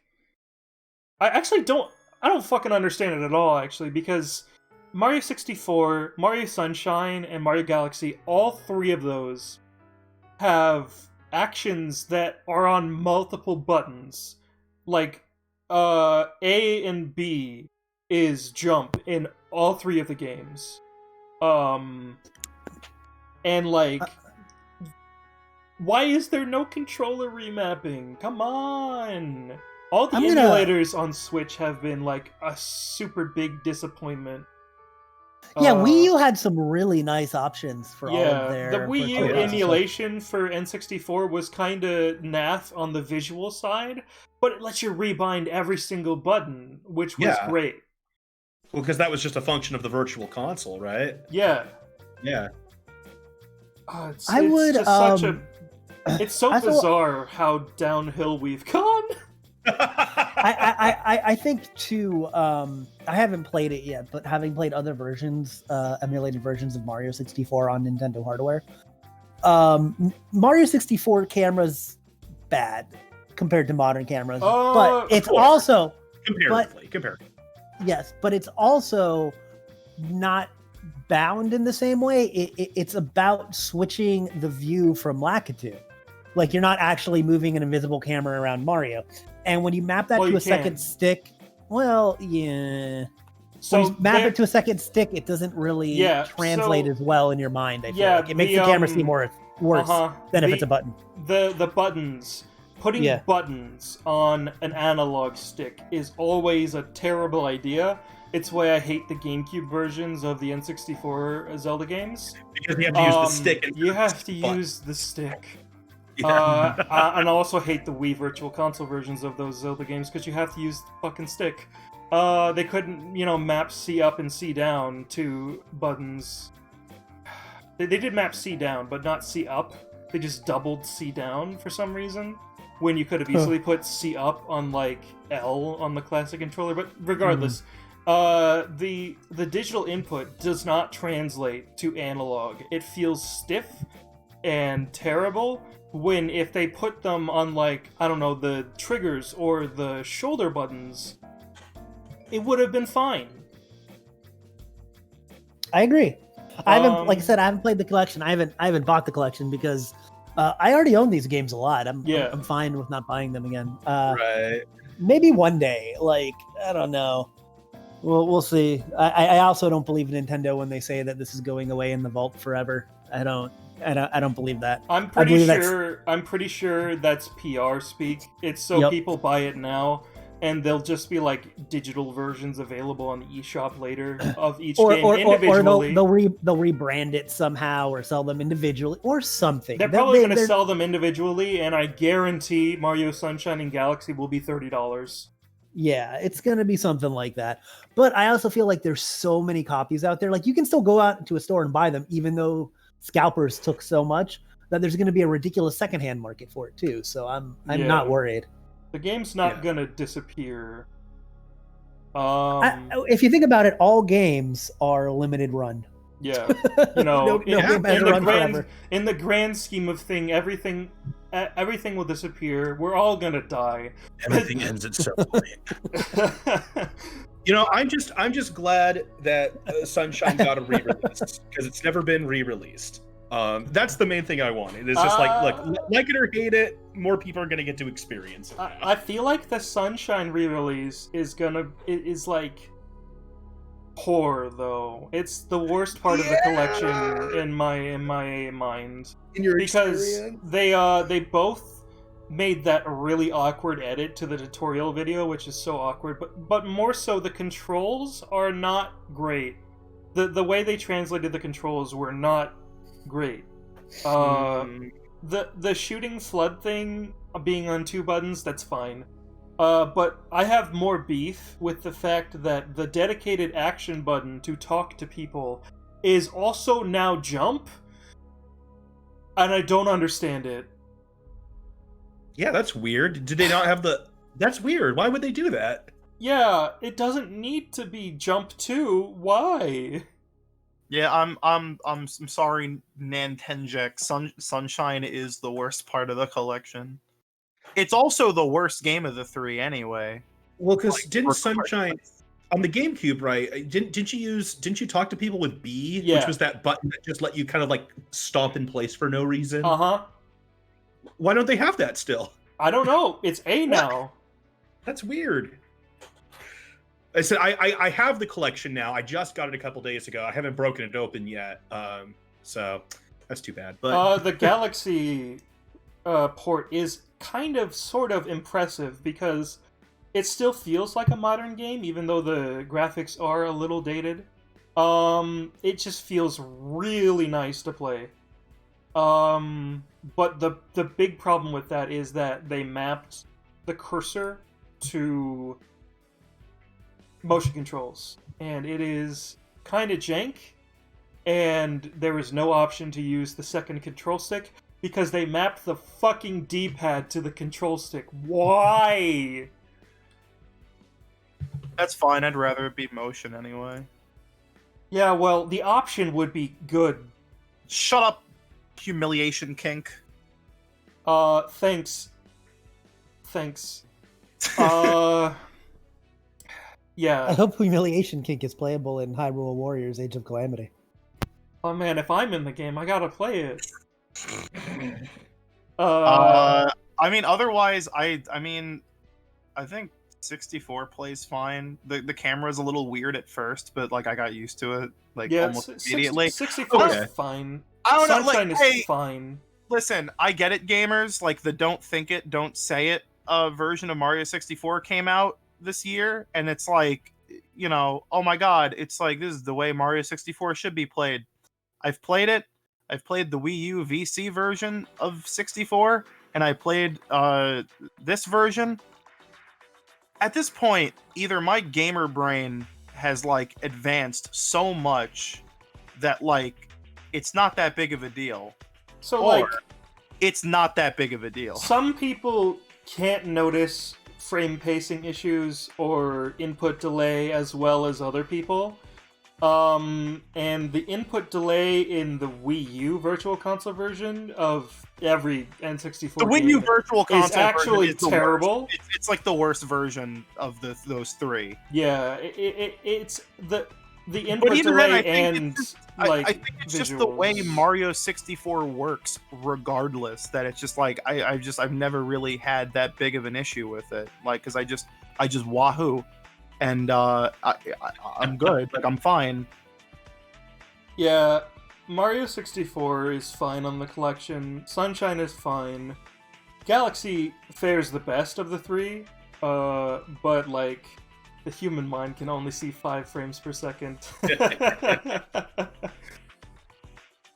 But yeah, it's such a like I know they developed the emulators and basically this whole collection in like the better half of a year. So like props to them for doing that. I know that's not easy. Developing an emulator is very hard, but it's kind of cool that it's kind of a lazy collection still. I mean, it's kind of cool that Sunshine and Galaxy are like emulation plus because everything runs natively. No, like on the no, hang on. No, that's just Galaxy. No, it is Sunshine as well. No, it's not Sunshine. It is Sunshine as well. Sunshine is a GameCube emulator. processors. No, Sunshine Yes. is a GameCube emulator. This is what Luigi Blood tweeted. Look it up. I'm just going by what Luigi Blood tweeted. No, Luigi Blood said Galaxy was that. No, he said both. No, he just said Galaxy. I just like to play the Jumpman games, guys. I don't care about Oh about fuck! I forgot to all change the these topic. things. So I've been playing Mario Maker, which has been great. I tried. I always wanted to make my own Mario levels, but using Lunar Magic, but that never worked because I had a Macintosh. So now I can finally do it. I'm just upset that Super Mario Brothers 2 was never its own thing. Anyway. Yeah. Oh my God. What a disappointment.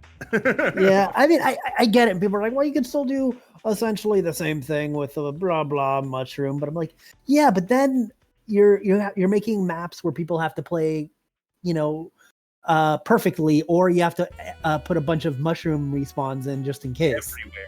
Yeah. Yeah, it's not the same. I don't know. I really like I said, I've never done a lot of course design until recently, and I really, really like it. But there's so many things that could be better that I'm just like, God, please update this game more. It could be really, really great if you just update it a little more. I think they were planning on doing it, but it just didn't reach the sales that they wanted it to. Plus COVID, and it just didn't get it, which kind of sucks. Yeah. What's next to talk about, guys? PP. I don't know. Like fuck. Piranha Plant. Let's talk about Piranha Plant. Plant. Can we talk about Kirby Fighters? Well, did anyone play Kirby Fighters 2? I didn't even know there was a Kirby Fighters 1 until 2 was announced. Yeah. I think Phantom played it. Phantom, do you want to jump in and talk about Kirby Fighters? Don't do this. No, do it. Jump in. Talk about Kirby Fighters. Don't pull a spazzy. Like just.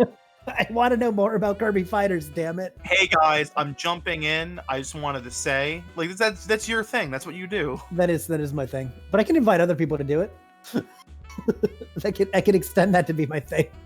I don't know. Hey, chat, including Nintendex and everybody else. Are there any big? I mean, I know there's a million things that happen, but anything that anybody wants to talk about? Yes, Phantom's coming in. He's doing it. All right. Oh, TGS. We can't talk a little TGS. Right Nothing fucking happened. Breath of the Wild, Age of Calamity happened, but we're not allowed to talk about Breath of the Wild with Shadow Link here. That's part of the rules.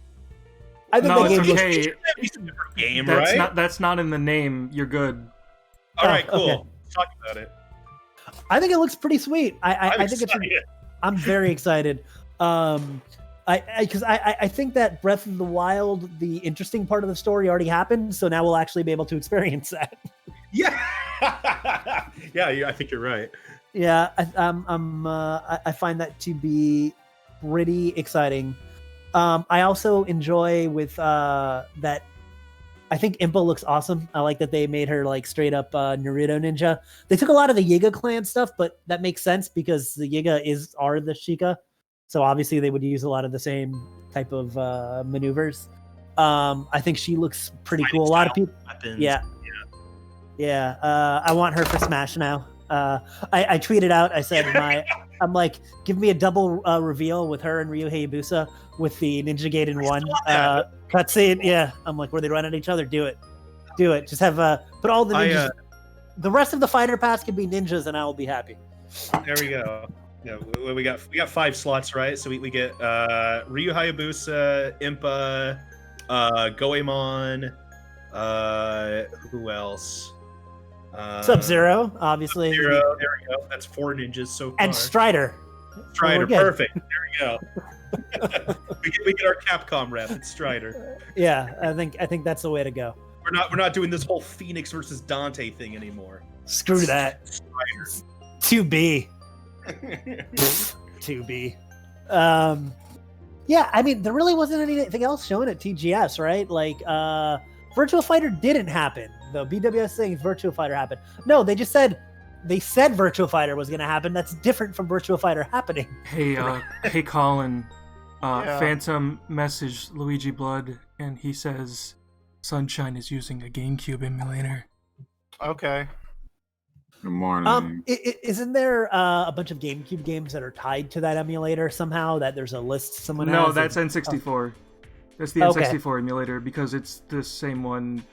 It's built on the same base that the Wii U. Then why were people throwing out a bunch of games just because it exists? No, it's because it was based on the same thing that the N64 emulator on the Wii U was based on, which also had the strings for those games in it. Oh, okay. So if people talking about Eternal Darkness or no, that's just wishful thinking, I'm pretty sure. Okay, I thought there was something. There were some strings hidden somewhere, but maybe I'm wrong.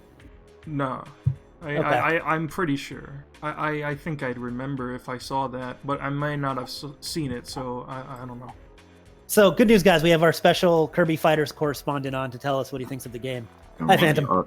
Also, were you talking about the strands of like other 64 games found in the emulator? No, he was talking about somebody saying there were strands for GameCube games, which I don't think was the case. Which was probably somebody just making something up, or maybe just it's either that or they were using other titles to like test it out, probably to debug all the different. Because like apparently the thing about the Wii GameCube emulator is that it's fully featured with like stuff that even like Sunshine and Galaxy would not use. So I'm pretty sure they may just be future-proofing it. But also the emulators kind of aren't finished, and they're just optimized for these 2 games at the moment. Yeah. But yeah, go ahead, talk about Kirby Fighters before we get back to everything else. Yeah, I guess the first thing that I thought about was like, hey, if there's a story mode, how are they going to incorporate Wispy Woods into this game? And they incorporated Wispy Woods well enough into the game. The story mode is basically a gauntlet mode where you go up this tower to fight DDD and what's his name, Meta Knight, and it's like you beat the gauntlet to get towards him at the end of the game, I think. And then the normal gameplay is fine. Thank God you could turn off items and stage hazards like in Smash Brothers. You have to unlock all the abilities, which you do by collecting fighter points, which is basically just you playing the game. It controls fine. I went over to a friend's house and we played some games, and it was actually really fun playing with other people. The online is fine as well. Haven't had any lag problems or anything, except that you can't turn off items and hazards. And also, if you die, it kind of works in the same way that Bomberman does, so that if you die, you turn into a ghost and you're able to knock out another player. And once you do, you get back in the game. It's fun. Thank God it's only $20. But yeah, I'd say if you want some nice Kirby fun that'll last you for like a good few days, especially if you play with some friends, then pick it up. Other than that, I would say buy Rivals of Aether on Switch, but it's $30 and the lobbies don't work that well, or if you want to play with friends. So do what you want, because I bought that game in 2016 for like $10. Yeah. Yeah, like I want both Kirby Fighters 2 and Rivals, but I own Rivals on Steam already. If you own Rivals on Steam, don't buy it. Hold on. I don't want to say don't buy it on Switch because I really like Rivals, but it's the same game but works because it doesn't have the workshop support. I just feel like, considering the fact that I bought Rivals like back when I was in high school, and I waited all this time for the definitive edition, I bought the game for $10. Why would I want to buy the same game again when the whole point was that I was supporting it at that time? And then you later. But I mean, like, you still want to support it, and also that way you have friends that may only play it on Switch, and you can also just kind of take it around with you. Well, most of my friends have it on PC, so that's the thing. Yeah. I've been thinking. I just want to kind of support Dan and his work. I feel like I bought like 7 copies of Skullgirls. Like, I should be able to buy this, but it's like I don't want to buy this game. I don't want to buy Rebels Ether again, especially when the PC version is clearly the better version. I've had it for so many years. Yeah, it's just I'm with you. I have just so much on my backlog right now, and there's constantly sales. Like I know PlayStation just had a big sale for Japanese developed games, and Switch is having I don't have time, man. I've got to dedicate a good portion of my time to Animal Crossing Halloween stuff now. Mm-hmm. Super important. I guess. So how much was Kirby? It was $20. Kirby is $20. Rivals is $30. Oof, 30's a lot, man. Yeah. The thing is, I thought Rivals was 20.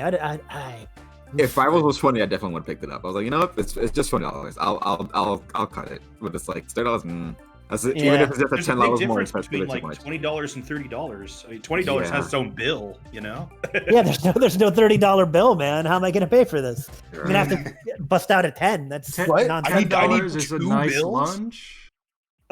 Yeah. So I could buy Kirby Fighters and a nice lunch. Oh, you fucking assholes! I wasn't saying Sunshine was running natively. I was saying Sunshine put processes natively on the CPU. I thought you said run natively. Fucking assholes! You fucking slandering pieces of shit. Hold on, no, I heard you say run natively, so my bad. It's not. That's what I thought you said. It's not. What it's doing is all of the new graphics are being injected by the emulator. That's weird. None of the game itself is running on the CPU.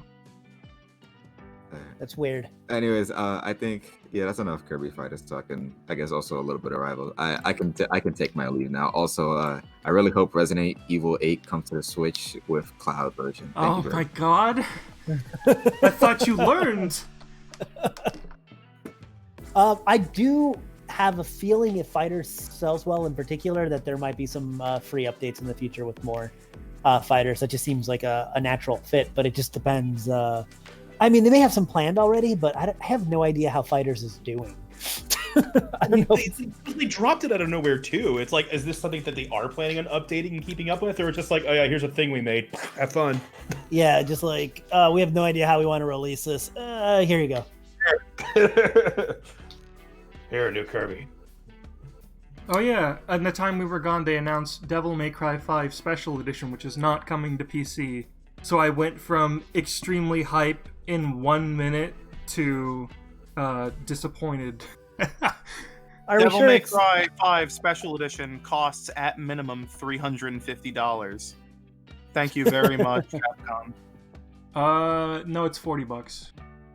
No, well, because you need a next-gen console. $340. Well, Okay. it's not going on tax. Xbox. It's not going on Xbox Series, right? It's only going on. It's not. It's not Sony exclusive, which is why the no PC version is really weird. Yeah. That is weird. They did They announce.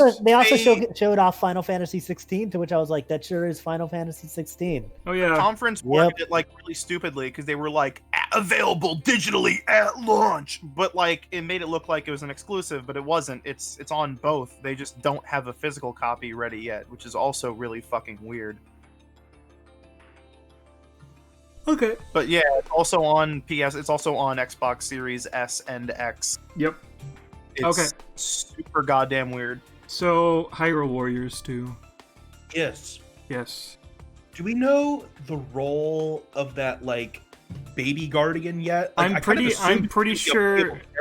No, I don't think so. I think You don't think so? I'm pretty sure it's just gonna follow Link around and function as the talking for him. You think? Yeah. But he doesn't seem to talk either. He makes cute R2D2 beeps and boops. It might. I mean, the game's not gonna have full voice acting in the levels, which is disappointing. But he's probably going to gain sentience or some shit. I don't know. Well, actually, what I loved in the original Hyrule Warriors was that it just turns out that all of the Hylians, like all the Hylian soldiers, they just talk in screams like Link. That's the Hylian dialect. Everyone's just like, yeah, yeah. It was awesome. Okay, it only follows Link around, so I think that's pretty strong indication that it's just Link's buddy for the game or some shit. Okay. It might not be functioning as the talking. Maybe Link just doesn't have speech boxes this time. I don't know. So the confirmed playables right now are Link, Zelda, Impa, Champions. Is that it for now? Yeah. Okay. It's interesting because they've basically touched on all the bases right now without going super weird. So the reason that the king worked in Hyrule Warriors 1 was that the whole game was over the top, not based on anything. But also, the king was a ghost. So they could just do whatever the fuck they wanted with him. The king is alive here, very fat old man, not a fighter. But like all kings of Hyrule, he has the ability to turn into a boat. It's just an inherited ability. Yeah. I mean, does he still have the glider that he eventually gives Link in Breath of the Wild? I don't know, maybe. I mean, was he just holding on to that whole time? He's a pretty beefy dude. I feel like he's maybe he'll swing a boat around. I think it'll be very boat centric either way. They showed that Link has his spear moveset. Oh, they did? Yeah, today. So I guess he's gonna have a greatsword moveset too. Yeah, and maybe some sort of club moveset too, and that'll. Well, that's the same. They're the same. As a sword, but we'll see. Yeah, the club and the swords are the same. Zelda is not a fighter, so I'm very upset that she's playable. What does she fight using? The Sheikah Slate. Sheikah Slate, okay. But doesn't everybody use a Sheikah Slate? Because I don't. Stasis. So like, yeah, everybody's using bombs. Nanten says that the robot lets them use the Sheikah Slate or some shit, but Link does not have access to the bombs in Stasis until he gets the Sheikah Slate in the footage we saw. So they might. But the Sheikah Slate actually, but when Impa throws / trips and drops the Sheikah Slate, it activates the little guardian. So maybe the little guardian gives him those abilities. Yeah, maybe. But Link does have the Sheikah Slate there also. I don't know if we saw Impa using the runes or not. It might just be like a level by level basis where they get handed the Sheikah Slate and it's only available for one character, probably the one you start with. Oh, maybe. I do have a feeling that the characters from Breath of the Wild that are from the 100 years later, the actual Breath of the Wild timeline, Sidon and all of them, all of the counterparts to the champions. Successors. Yeah, I think they will be playable in future updates in non-canon ways because it's maybe. I don't know. I think they're actually legitimately sticking close to canon because they have explained how the people are seen with the runes, even though Zelda has the Sheikah Slate in some missions. No, I mean I understand that, but what you're really quiet. I gotta turn you up.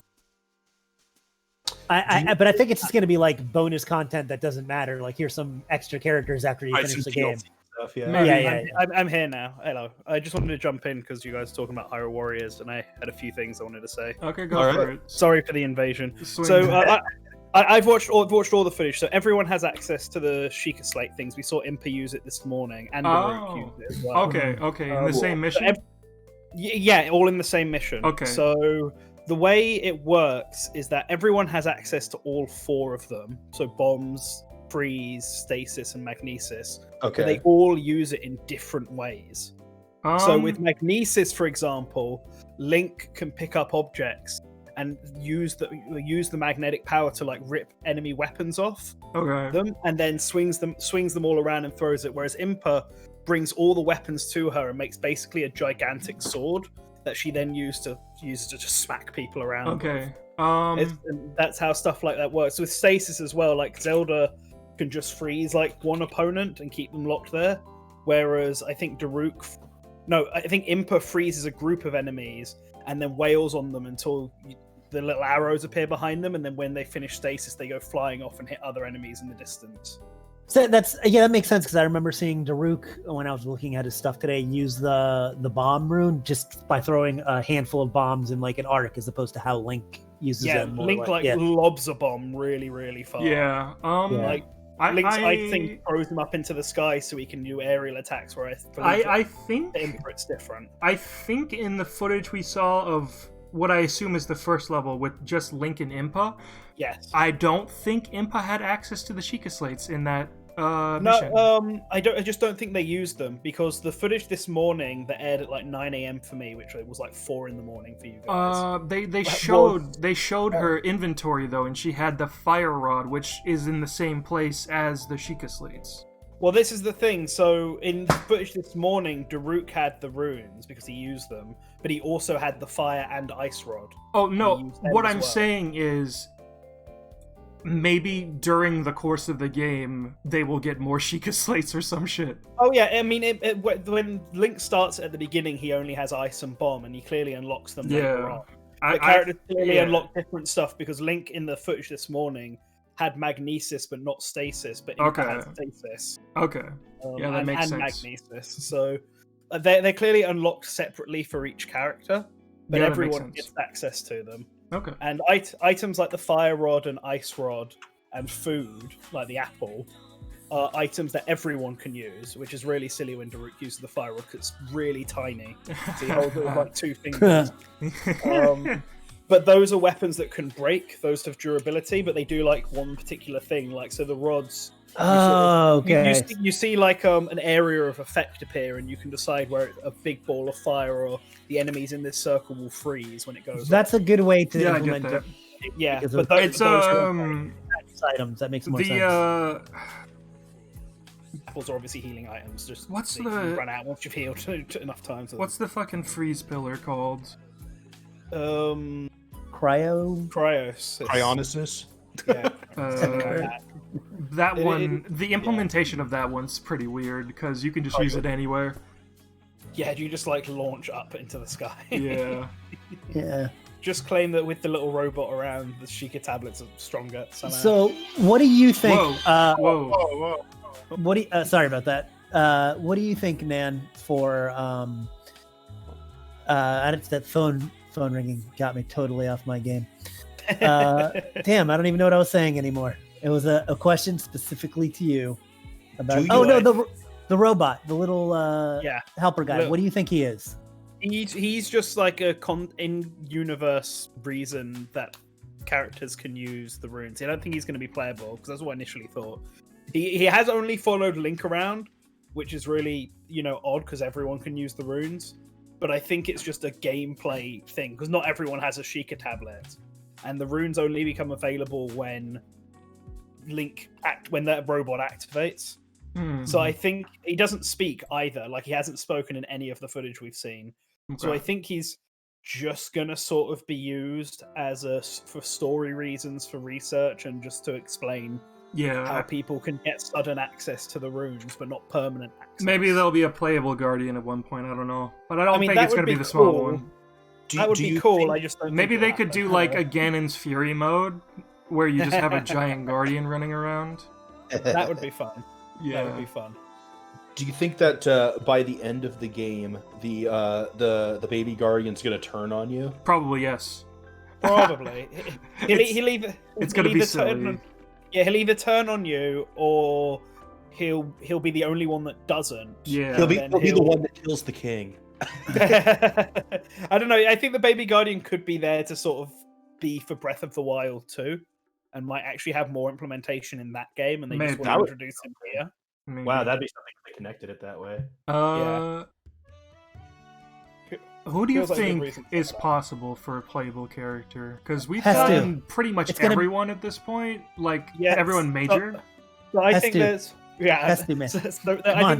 think there are 4 possible characters. Hestu. I think Hestu is definitely, especially now that we know they go to the Great Deku Forest. Mm. And he's kind of like the Agatha, like he would fight with the maracas and throw Korok seeds at people. He's the sort of joke character. You mean who does- Hetsu? Yeah, I Yeah. think I can never know how his name is spelled. Yeah, I don't know if it's spelled it's- Hetsu or Hetsu. Hetsu. No. I'm getting mixed messages by Google. It is Hestu. I think it's Hestu. Hetsu, yeah. I Fucking- think I always said Hetsu, and then I got corrected at one point, and I realized I was wrong. There are 2 pages on IGN. One spelling it Hetsu and the other spelling it Hestu. Oh my god. I would What- imagine what's it's real? Hetsu because that would follow Japanese characters, but maybe not. That'd be He and Su. Yeah, Hetsu. Well, I'm just gonna say Hetsu. I'm Yeah, gonna check the Zelda wiki really quick. So I think the 2 characters who are most likely to be playable are Hetsu and Pura, especially because Pura's already been named in game by Impa in one of the dialogue sequences in that It is first gameplay Hestu. demo. Wow, I'm still seeing conflicting ones. Jeez. Well, we all know we know who that refers to. God. So I have major dyslexia, so I get it. so Hestu I think is definitely likely, and Pura is definitely likely. Robbie could be playable because we know he was around then and fought in the war, along with Pura and Impa. So I think he could potentially be playable, and I would like the King to be playable, but he's the one I'm a bit more iffy on. All right. Okay. But I think for the base game, it's just them, and then Link has maybe 3 movesets. We know Sword and Spear. He might have Club. That's Well, a, Switch also that's a he bit could of a also have Big disappointment. Sword, and Zelda will have 2. Zelda will have 2 movesets pre unlocking her powers, and then post unlocking her powers. I think so. Original Hyrule Warriors had 13 characters. Link Yes. had 4 movesets on launch, and Lana had 3. Didn't Zelda have 2 as well? I think that was like amiibo bonus DLC. Maybe. No, the only amiibo bonus DLC yeah. was Link. Zelda had 2. She Yeah. came with the Wind Waker baton also. Yeah, that's what I thought. She came with the Wind Waker baton. And if you had the What- Zelda amiibo, she would have the Dominion's Rod, I think. Oh, was that? I was wondering if that was DLC or not, because Link got the spinner with the amiibo. If Oh, you yeah. used the Right. amiibo. Yeah. Yeah. But yeah, No, you had 13 characters plus 8 more as movesets. Movesets. No, not 8 more. Minus 3. 5. So you effectively had 18 characters. Yes. So and and like not even half that amount is kind of really disappointing for a sequel. Well, yes. I mean, I think if you add up all the characters, say the 4 I suggested are all in there, and now we know that Link has potentially up to 3 movesets, and Zelda will at least have 2, then that ends up being about 15, 16 characters for the base game. Well, and if each 16 movesets. And if each character actually really does use like each rune in a different, unique way, I mean, I could see it having a smaller roster for sure. Yeah, I think they want, because they want to focus on the story, and because of the time period, Right. they're a bit more limited. But it's also worth mentioning that the original Hyrule Warriors, they never intended for like Girahim and Zant to be playable, and they only got added last minute because they started seeing how much people wanted them to be playable, and they had barely time made for it. Yeah, so they just Uh, scraped up. And then and I they don't added see- 3 more characters for free. Yeah, they added. So we don't know if there's gonna be any OC villains. I on don't think so, but we might be able to play as a Ganon in some form at one point. Ganon the Ganon Blights. Well, actually, really I don't only the think the lightning Ganon- one works. The lightning one Yeah, would I completely work. I don't think the Ganon Blights would work particularly well as playable. Yeah. The biggest OC I could see is like whoever the Yiga Master is during this time, Oh, because Koga please. wouldn't be alive. Please, Koga was such a fucking disappointment. Please right your wrong and make an actual serious villain. Like Koga's ancestor. They who, built- Yeah, they Koga's built him powers up. are He's made. not They great. built him up for like almost the whole game. If you spend like if you do Gerudo last, they build him up for almost Which the I whole did. game. Which Yeah. I did. Yeah, they build him up for almost the whole game. He's this imposing figure that looms over your entire adventure, and then he's a fucking joke character.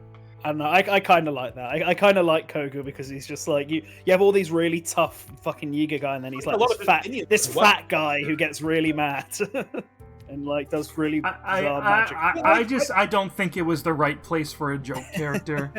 Well, Yeah, I don't know. I in feel a like, game- I feel like there are a lot of like, you know.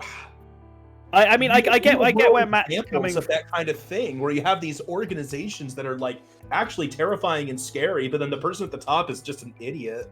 Yeah, I mean, I get where Matt's coming from though, because specifically because Hyrule, Breath of the Wild doesn't have many villain characters. Fair enough. Because That's a good point. Ganon and the Ganon and Blights Koga, aren't yeah. really Yeah, much. Koga is else. it. Koga's Koga the is only it. other He's one. the only like character who is a character in that Right, game 'cause who is a Ganon- villain. Ganon's a monster. Ganon's a monster. Ganon has Yeah. no character. Ganon has no characters. The Ganon Blights have no characters. So Koga is the only villain who's a character, and he's right, a an joke. antagonist that you actually interact with, and Yeah. and for the one that they have, that he is just that kind of that pathetic character. Oh, Okay, Yeah, like, so it'd be fine if he was like the King Moblin of the game, where him and the Yiga just sort of show up and interfere and are just a nuisance. okay, If there so was more other better characters yeah, around. in terms of popular characters from the original game, we've seen what they've done with Impa, which is they just made her Paya. I mean, that makes sense. It because makes sense, like, but she is her it's so grandmother. boring. I mean, it is definitely a different look for Impa. Like, It doesn't look like 100%. Impa. It's It doesn't Paya. look like Impa. It's Paya, except she's competent. but But I only don't in gameplay. Only in necessarily- gameplay. In cutscenes, she is 100% Paya. I don't know. From all the cut, we've only seen the one proper cutscene where she does act a bit too much like Pie, but every other cutscene from trailers, she seems to be acting much more competent. I She's don't certainly know. no Impa from Hyrule Warriors, but she's also like a researcher in this one and the Yeah. advisor, and not like a soldier like she is in every other game. And then basically. she goes and kills like hundreds of enemies with ninja powers. We got that yeah. that great Yeah. Warriors disconnect there. Oh, yeah, Um, they all grow up with ninja training. It's just part of their regimen. But yeah, like I know there's a lot of interpretations of Impa, but Mhm. the one that is basically her defining appearance, which is her first game appearance, is the Ocarina of Time variant, which the Skyward Sword variant and Hyrule Warriors variant both kind of sticked pretty close to. They feed off of that original Yeah. one. And like the new Impa doesn't look like Impa. Yeah, I do get that. I think her design is a bit too fluid compared, because Link and Zelda still look Like Link and Zelda, according whereas Impa looks to very But Impa, Yeah. Impa, like, if you look at okay, Impa, oh, super freaking. If you look at Impa from Ocarina and look at Impa from Skyward Sword, those characters look nothing the same except for their skin and hair tone. they have Nothing. they No, they don't even have have the same. They don't have the similar same skin and hair tone. aesthetics. They have similar moods. Yeah, they They're have a both similar pissed off all the presence. time. Yeah, from what we've seen of Impa in Hyrule Warriors, she does seem a bit more aloof and fluffy compared to the usual Impas Yeah, from previous games. yeah. The At least the young the thing versions. with Warriors is that they go all in on cute moe anime girls who were really marketable.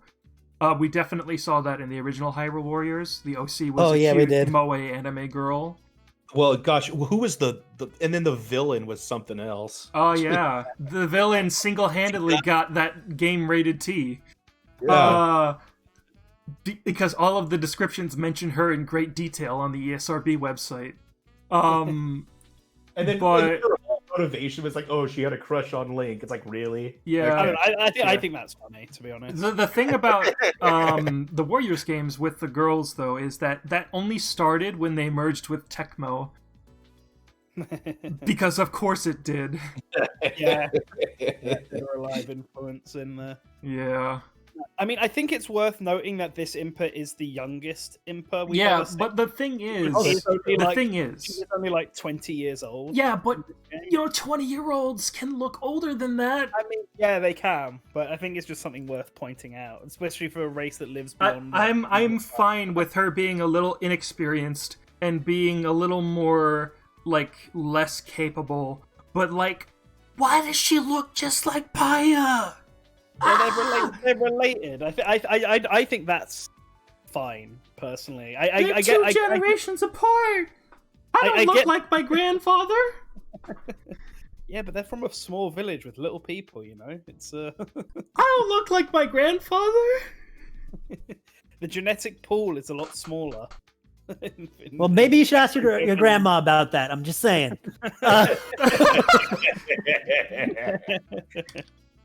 Yeah, but I mean, it literally happens. I know people say that, but it literally happens. Like, and it's not uncommon. It's not that like everyone looks like their grandparents, obviously, especially because you have two sets of them. But that it happens like enough that you see like, holy shit, look at like Melanie looks just like her grandma. Look at this picture. Like, My it's brother a looks thing. just like my grandpa. So. Yeah, like like people are acting like this is something that doesn't happen. It really does. And number one, and number two, like Jex was saying, dude, this is like a small Sheikah village. Everyone kind of probably looks a little bit the same because there isn't that much genetic diversity in there. Like even in like, and I'm not saying it's inbreeding. I'm just saying it's one type of people in one area. Right now, even if you're in Ireland, you have people going from like region to region, and you'll have more diversity than you would have at a place where there's one small village of people. You know, I was about to ask if you were suggesting that they inbreed. I was not, but I'm saying that the genetic stock in general isn't as diversified. I know that sounds like inbreeding, but that's not exactly what I'm saying. I'm exactly inbreeding. Yeah. I'm just saying there's a lot of cousins in that village. But yeah, I'm ready for Pura to be Paya with glasses. No, Pura's going to look more like she does, but scaled up. But I actually think Pura's probably going to act a lot more like Lana from Hyrule Warriors 1. That's a fair idea because she already kind of did act like that. Yeah, exactly. Pura's meant to be older than Impa, but I think also Pura, because they already have a young, well, obviously too young a version of her, I think there's more they can do to make her stand out comparatively to Impa, because Impa being an old lady, she was going to look completely different when she was younger. What if they cop out and they just go, oh, she failed her experiment back then too? No, that would be a big cop out and wouldn't make much That sense. would be awful. Because that would be awful. Be like, oh, I'm surprised that you're young looking. Wait, what? I don't think they would do that. I think this is an opportunity for both her and Robbie to have younger forms that they can then use. Yeah. Especially with Robbie, because I was reading up on how the developers sort of designed him, and he's meant to be like the rock star scientist type, the one who makes like big dramatic poses and stuff like that when he's working. So I think he could be really fun on the battlefield, like just mowing down, using beta versions of the ancient weapons and just like striking really dynamic poses and stuff. That'd like be pretty that. cool. Being really show-offy, basically, which I also think fits in with the Warriors style, which is why I think we'll see Robbie as well. Yeah. King Rome's the only one I'm not 100%. Do you think Kilton might be playable? I did debate about this, but he hit with Triss. He's the monster guy, right? Yeah, he's the monster guy, but he is still just a Hylian. So he might. But they could introduce like they could introduce the character that's him, but not him. I mean, yeah, that's true. They could do that with. I Beetle think they could also do that with Koss. Cass. Yeah, Cass I was looking at Master that too. or Because whatever. like there are a lot of Warriors characters who are like musical instrument based. That's Yeah. true. I do think that this game will get DLC. And if it gets DLC, they won't limit it to people back in the previous era. They'll have characters who because it doesn't matter when they're DLC. They can just be thrown in. They don't have any story purpose. They're just there. And that's Yeah. when I think we'll get That's true. Kilton, Sidon, Cass, and I don't know, not Pyre, because that would be too much of a clash. I mean, they had Maybe Agatha Ranger in the or first game. I'm just trying to think, because I think Yonobu and Teba would be too similar to Rivali and Daruk. So maybe Riju. Oh no, Koga, that's it. If Koga would definitely be one of the DLC characters. Yeah, probably. If they don't have an equivalent. Maybe if the game. DLC happens closer to Breath of the Wild 2, we'll have Ganondorf. Yeah, I think that's Yeah. that's another thing. It makes sense to sort of promote that game using DLC for this game. I really hope they don't rehydrate Ganondorf. Zombie skeleton Ganondorf. Skelly Because, Ganon. like, Ocarina of Time Ganondorf, again, is kind of boring. Well, because it's been done so much. It's been done. We've done it 3 times. It's time to move on, guys. But Link and Zelda get to play it all the time. And Ganon. I hope they I mean- they rehydrate him and he just turns into a giant blue pig. That would be awesome. Oh no, we went too fast. Go back. Go back. Oh no, Tingle! Oh no! They could! They could! They already made a Twilight Princess Tingle. They did, but they never really used him. Yeah, but they could do it. They could. No! We can rebuild him. Alright, if Tingle's in the game, he has to die. Hey, wasn't one of the monks like a boss in DLC? I was thinking about it, actually. If they had Monk Mascotia. Yeah, but as a he's character. thousands of years old. Yeah, but I'm yeah. saying He's been locked away for a long time. Well, Yeah, they could just release him for a little bit and be like, hey, come fight with us. No, I think they took a lot of his sort of moves and gave them to Impa. To Impa, Like, a lot of yeah. techniques, Actually, you know, I was really pleased. Actually, the whole like Impa, like move set that they've got going on in Hyrule Warriors were like ideas that I had for like an Impa Smash Brothers move set, and I was like, yes, this is what I envisioned. Yeah. Oh yeah, Phantom brings up a good point. I wonder if there'll be a mission where you're the Calamity Malice Ganon Misty Dragon thing and get to play as him and burn down some villages. That's definitely possible. I would love that. That would be fun. Because Hyrule Warriors 1 had you suddenly play as Ganondorf and kill all of your heroes you spent all that time winning battles with, so... That was awesome. Yeah. I mean, that's the only way I could see the Ganon Blights being playable. That What if suddenly that's the you finale do- of the game? The finale of the game is just destroy everything you built up.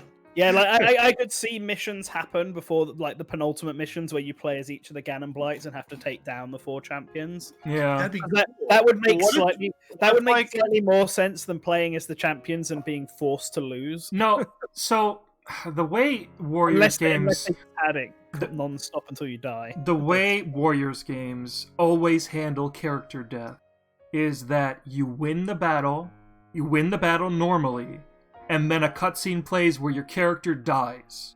That's that's just the Yeah. funniest thing in video games. That is going to happen in this game. I guarantee it. If I'm wrong, I will buy the game. When I was in middle school, I used to play a lot of like Dragon Ball Z Budokai, and like I would beat up Raditz with Goku, like yeah, and like win the fight, and it was like, but Goku couldn't overcome Raditz on his own. Like, what are you talking about? I just That's the worst thing. I mean, I think the way they'll handle it in this is if you do the mission, it'll be like you beat the Lionel or whatever that's blocking your path to the big fucking beast, whatever they're called. I can't remember now. The ancient beasts. And then we'll get a Divine cutscene of Beast. them. Yeah, we'll get a cutscene of them getting in the divine beast, and then the blight showing up and attacking. Like, What's I don't gonna think happen? I don't think we'll actually fight the I blights. am pretty sure that they are just going to make you fight the Blights. Think. I What's am gonna happen? 100% confident, and if I'm wrong, I will buy the game. What's going to happen is you're gonna be playing as Link for a third of the game. Then Ganon's gonna show up, kill Zelda with a golf club, and then you play as Ganon for the rest of the game. Oh, of course. It's a subversion of what you expect. You see, it's really smart writing. It's a real difference from the canon we've got. It splits the timeline again. Yeah. Now, I do think the final mission of the game will be you playing as Zelda with the other Sheikah, like in Hyrule Castle, basically. The thing about Zelda unlocking her power is she does it last second once. Yeah, but no, she clearly has enough. She clearly has enough control over it that she can seal Ganon away. Yeah, but that's the only time she's ever able to use it at that moment.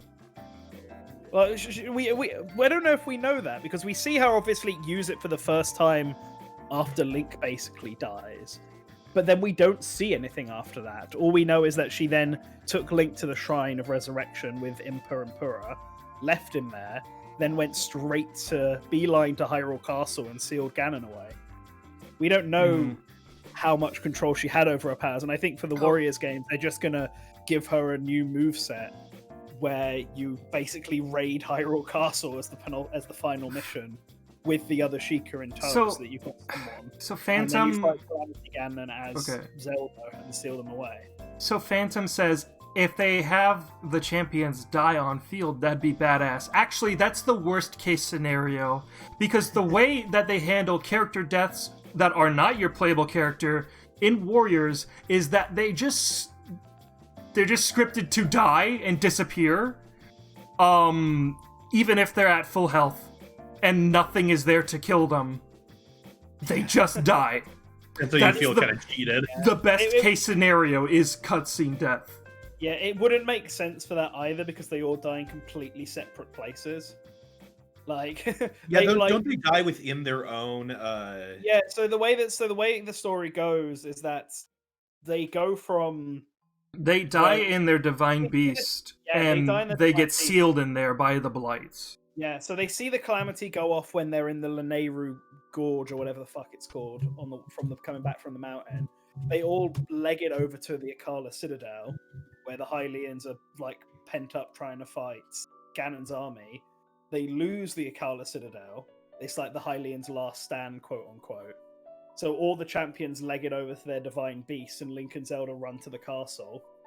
But then all the champions get killed, so Link and Zelda are forced to retreat back to Hateno village. And then on the way to Hateno is when Link gets killed. And then Zelda unlocks her power then, and so they decide to put Link in the shrine on, I think, Impa's suggestion or something. And then they all go to Hyrule Castle and seal Ganon away. That's what it's going to be. They're going to go to Akala Citadel, where you'll have all the champions and Link and Zelda, and then all the champions will leave, and I just don't know if you'll get to play their stories, because it would just be them. They wouldn't have anyone else supporting them, because or Robbie, whatever, they would all go with Link and Zelda. So that might also be a way to do it. We don't actually see them die, the champions. They just all go off to go to the Divine Beast, and we find out they get killed just in the penultimate mission or whatever in Hyrule Field. I could also see that being a thing. Okay, we'll see what they do then, Matt. Yeah. I mean, I could see it. It depends on how many missions there are. Because here's the thing with this game: they're clearly showing how all the champions get found and form, and all this. But we know that there's like this huge ass stretch of time between when the champions are actually formed and when Calamity Ganon appears. Yeah, Link doesn't even have the Master Sword at the beginning. Exactly. So I don't know if they're going to form we're going to go up to that one scene where Zelda knights Link, basically. Like, and then there's suddenly going to be like a half a year time skip or something. And then we're just going to jump straight into Calamity Ganon appearing. So it's that sort of space in the middle that I'm really curious about what they're going to do. Yeah, like what are you going to be fighting against? Exactly. You just be fighting. It just feel like padding, where you're just what's your threat? Monsters. But like at the same time, it would also be pretty jarring to be like, yeah, we're all formed, 6 And, months. well, so maybe we do get that Calamity. Hulk ancestor thing. Yeah, I think the Yiga clan being in the game is very likely. Oh, definitely. I mean, we know the Yiga clan are in the game because we saw them in the first trailer. Right, and that makes sense because yeah. Link had to get them off to save Zelda in that one cutscene in the past. Yeah. Okay. Yeah, Yeah, that's real. We know they're in the game. It's just a matter. I mean, that could be the middle point. Like once all the champions form, they go and deal with the Yiga clan at that point, and like it just takes over a 6-month period basically. Like they don't go straight away. We just see it happen as like a mid-story. Right. While Zelda's off trying to do all the shrines or whatever it is she was doing, going to the shrine of courage, wisdom, and power. Like, because they have to find some time to have all of the memories we saw with Link and Zelda actually take place. Oh, do you think we'll see those as cutscenes? I don't know if we necessarily will, because they're just so sporadic. That's and a fair. bit random. So Maybe I think some of them, maybe not all of them. they're just going to be we might see like the one where Zelda knights Link again, because that's where all the champions are there together. Right. I feel like a lot of those memories are just on like calm days where nothing's really happening. Yeah, it's like, look, a frog, lick it. Yeah. Like I can't imagine. Maybe the one on Death Mountain where you saw all of the dead monsters everywhere. Oh, that would be cool. Yeah, like you finish a map on Death Mountain and then that scene plays. That'd be cool. Oh yeah, that one is the only memory that I am 100% sure will actually show up in this game. Maybe the Yiga clan one, but yeah, like the one where you fight the Yiga clan near Gerudo. Yeah. That'd be interesting. That one. I think all the ones with Calamity Ganon, like from him showing up to Link dying, will happen in the game because they're obviously key points. Like we'll see them all standing in the gorge when they see the Calamity. We'll see Link fighting off all of the Guardians and then eventually getting defeated. Like, yeah. That's the cutscene where Link dies. That's the pivotal. You just slaughtered thousands of Guardians at full health, and now suddenly Link gets shot by one and dies. Yeah, I love Warriors. Like it's a really addictive formula, but they don't change it. The only time they have changed it, they got mass criticism and flack that they immediately scrapped the next version of that game and made it not the way it was, because they went open world for Dynasty Warriors 9 and everybody hated it. And they just announced Dynasty Warriors 9 Empires today, and it's not open world, and they confirmed it was going to be, but then they stopped. I mean, to be fair, they did a lot more wrong with that game, and that's the reason why people don't like it. I mean, that's fair, but the open world part about it just doesn't work for Warriors. No, it doesn't. Which is why I'm glad that Hyrule Warriors Age of Calamity is going for the lazy route, which is reusing assets from the original game and just making maps out of them. I mean, that's why I think the Warriors has its biggest strength, being able to get as much content from as little content as possible. They reuse assets like fucking crazy. Yeah, but I always find it fun. I mean, it's the only way I was able to put so many hours into the first game, and how they could release like 4 really fleshed out DLC packs that felt worth the money. Every single enemy in that game is just the models from their games. Yeah, the Ocarina of Time 3D models, the Twilight Princess models, the Skyward Sword models. They're just those models. Yeah, those models done up so they don't look completely ugly. The textures were probably thrown into an upscaler, but they're the exact same models. Hey, it allowed them to have a ton of enemy variety. Yeah. So. Yeah, and now they can just reuse enemies from Breath of the Wild, which might actually be a bad thing, because that game has 4 enemies. Yeah, I know. Moblin, Lionel, Bokoblin, Wizrobe. I mean, there you go. That's the ones we've seen. It does seem like anything that's not a Bokoblin is like a boss in this game. Like the Moblin and both the fire and ice Wizroads. Well, not so the far have choose the choo. Oh yeah, the Chews. Sorry, the Yeah. Chews and Bokoblins have both been the normal They're- enemies. I think I Bokoblin. yeah, I think I legitimately counted it one time before, and there were only like 11 unique enemy types. Yeah, there's Bokoblin, Moblin, Wizrobe, Henox. Well, because now I'm just trying to think of like There's Alphos. there's Stalfos, right? No, There's no, there's just the horses. Okay. Yeah, they're just ridden by there's the skeleton versions of enemies, so I don't know Yeah. if you count as unique or not. There's The keys. there's Bokoblin, Moblin, Henox, Keese, Lizalfos, Wizrobes, Choo-Choos, the big rocks.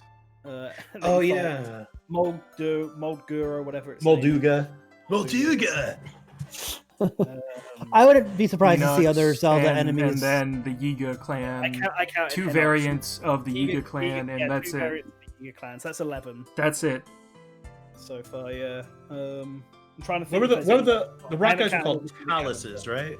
Yeah. Stone towels. Yeah. And there are big versions and small versions of them, I guess. So you could potentially count them as separate. So I that'd be guess. 12. Yeah. And if you want to count the skeleton horses, oh no, I haven't even counted Lionel. Sorry, so that's Ooh, Lionel's, yeah. I guess the wolves count.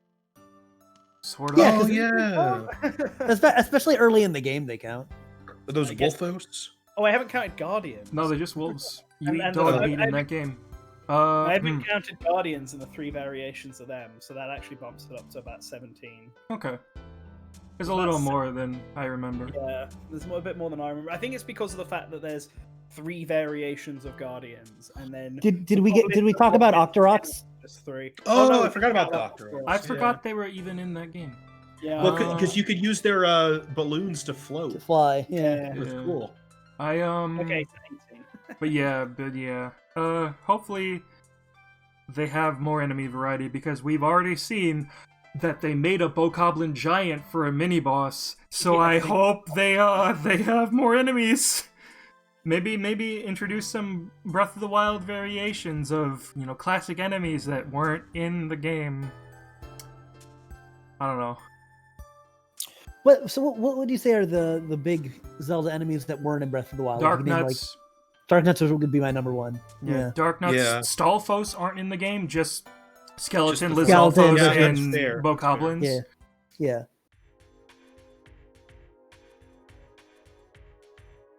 But yeah, there I were feel- only like 3 enemies from the original Zelda, I think, in the game. I What would that be? Wizrobe, Octorok, Moblin, Lionel. and Lionel, so 4. Octorok, Moblin. Lionel, Keese, and Moblin. That's Moblin. it. That's it. Wizrobe. So what else is there? Wizrobe's 5. Wizrobes, 5. Gibdos, 5. Yeah. Tech Dark Knight. Nuts and Armos are the armored type Yeah, stuff. Yeah, Yeah. almost Dark Knights and River Zoras, if you want to do that. oh yeah, How Rivers did they use the Tektites? They used the Tektites in Ocarina of Time, Majora's Mask, and Twilight Princess, and it's in a few of the 2D games too. I forgot it was in Twilight. Okay. Talking about the first Zelda, I'm trying to think. But yeah, they've been like steadily decreasing the enemy variety since Twilight Princess. Oh, what are the things that levers? Levers, yes. I guess P-hats are something that kind of suck. I'm trying to think of Zelda enemies. Oh, yeah. Redeads and Lizalfos are from Ocarina of Time. Right. Yeah, maybe like an actual Dodongo would be cool. Oh, that's true. Yeah, And What the hell? They didn't What the hell appear- were the mummies called in the first Gibdos. game? Gibdos, they were Gibdos. Gibdos. Okay. Yeah, Gibdos and Stalfos are in the original, and they replaced Stalfos in this with just skeleton variants of. I'm surprised there wasn't some sort of Goma in Breath of the Wild. That was all Yeah, I- I was like, kind of surprised by that. Yeah, that Yeah. is definitely weird. The thing they could do is, so all they'd need to do is basically Oh man, can you reskin imagine? Can you imagine how older awful? designs. Imagine how awful likes would be in a game with weapon durability. Ugh.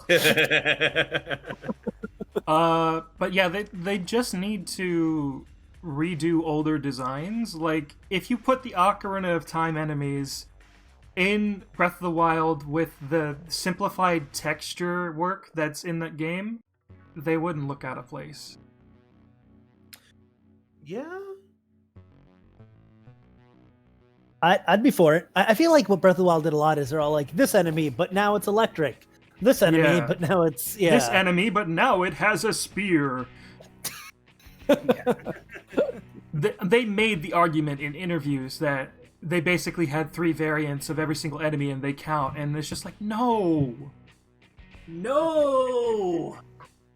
I don't know, that's like a lot of like classic RPGs where it's like, this enemy is a frog. Later on, you're gonna fight an orange frog and then a black frog. They all look the exact same, but they're Ooh, I could slightly fight. different. I could fight slime or metal slime or healing slime or a lot of slime. I forget which of the floor and wallmaster variant is the one that just walks around on the floor in Ocarina of Time and Majora's Mask. Oh yeah, on its fingers. Because, like, I seem to remember it being the wallmaster, actually. Right, Yeah. because the floor masters, they actually have like an arm that like pops out of the ground. And they Right. also fall from the ceiling in Ocarina of Time and Majora's Mask, and they come out of Isn't the it- walls.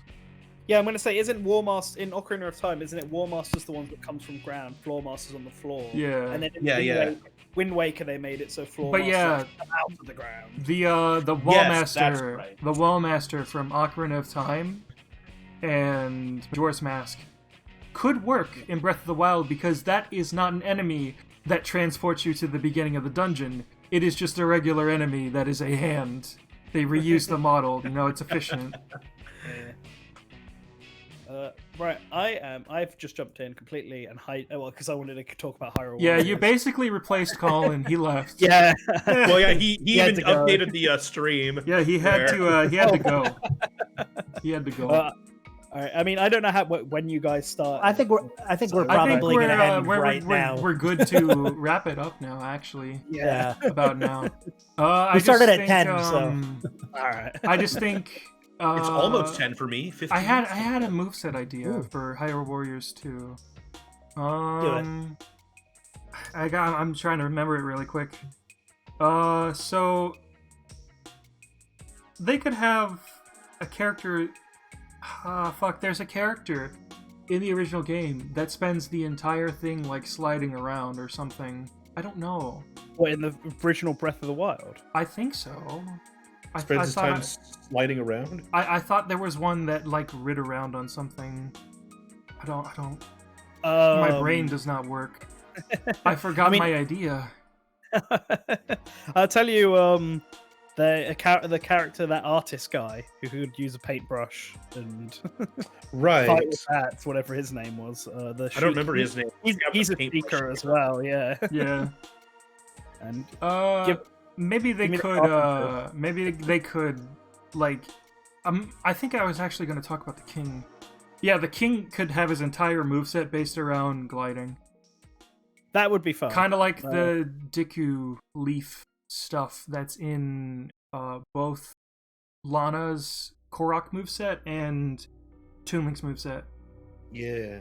But yeah, Hyrule Warriors looks pretty good. I like how they re-skinned a Dynasty Warriors moveset for Link in this game. Because there is a move where he slides around on his shield. And that is legitimately just a move from Dynasty Warriors, where one of the characters slides around on one of his enemies, which I think is better. You literally surf on a dude. I mean, you just reusing what you've got, all your assets. But yeah, I'm surprised they didn't like just straight reuse the Link moveset, but make him right-handed. It's new. They're putting in that extra effort. Yeah. It's a Breath of the Wild. Yeah. And they can be all... Now when Hyrule Warriors 2 comes out, they can just take all of these characters and add them to that with Yep. the old characters. And there you go, you got 2 versions of Link that play differently. Yep. We'll have a 4th Link. Yes. But what about Linkle? What about Link's sister? Maybe I mean, they... Link's- Oh yeah, no, she had... There was artwork of Link and there's his artwork family. for- yeah, Link's dad is mentioned a few times. in the game. Linkle could be canon. Linkle could be made canon. I think there's good reason to have them there just for the fan servicey element of it. Oh, sure. That's the thing. It really depends on how this game goes because we know Linkle that, fucking dies. Like we know what Linkle. the story is. Linkle. That we have that Your first, we have that first level that we saw as like chapter 1, and then the king sends Impa, Link, and Zelda off to go recruit champions, and they go Zora's Domain, Goron Village, Gerudo Desert, the Rito Village in that order, and then presumably all five of them then go to the Great Deku Forest after that. Yeah, and then it's from that point up to whenever Calamity Ganon appears, this big stretch of time where we just don't know what the fuck's going to happen in the game. And then when Calamity Ganon appears, we know that there's a valley in Lanayru in that valley. We know that because we saw that in the first trailer. And then we know that we're obviously going to get the battle where Link dies. The valley in the battle at Scarlet Citadel. We know we're getting both of them. The valley in the desert is where the Yiga clan is in the original game. So that'll probably be the level. No, the valley is. I'm talking about that. I mean, that will probably be a level. I just don't know if it's going to be a part of the level where they go meet a Bosa, or if it's going to be a separate level. It's probably going to be a separate level. There's probably going to be like a Yiga clan attack on. No, we've seen a Yiga clan attack on Gerudo Town already. Yeah. That's the thing, yeah. Like, so I don't know if that's the same time they go to recruit Urbosa. Yeah, maybe both at once, or if we'll go back that direction. Maybe they meet Urbosa there, and they have the Yiga clan thing, and then they're like, we need to take these guys out, and then we go to their base. Yeah, just cut straight to their base. Yeah. And then once Link dies, they'll probably just jump to Hyrule Castle. I don't know if we'll get a level on the Great Plateau. We could do, but I don't know if we will. Oh, and I mean, there might be a level in the Deku Forest that might actually just be a map in itself. It's hard to know whether it's going to be a cutscene or. I think it'll be a level. I think it will be as well, just to have something unique. All right. So I think it's time to wrap this up. Mm-hmm. Yep. Thank you everyone for joining our stream. I hope you all had a good time listening. I know it's been a while and we were pretty jumbled this time around, but we try our best. Yeah, we'll get back into the groove. I know this is a 50th episode, but it's also just another episode. Yeah, it's not really a milestone. When we hit 100, I'll throw a party or something live on stream. This is the post-summer episode. when you guys have done double the number of episodes you've done so far. Yeah, this is it's 2020, man. It's difficult. We're doing all this remotely. Yeah. Normally we all get on a plane and go to the same location for this. It's very the amount of flying I had to do, Mm-hmm. Mm-hmm. Well, and thank you guys for inviting me on. Yeah. So. Anytime, if you want to support the show, we've got a Patreon and there's Super Chat. You can donate to us, and we appreciate every single dollar that comes our way. Seriously, you guys keep us going. Thank you all for watching, and the next Smash character is gonna be Gex. Yes. Gex Hayabusa. Bye.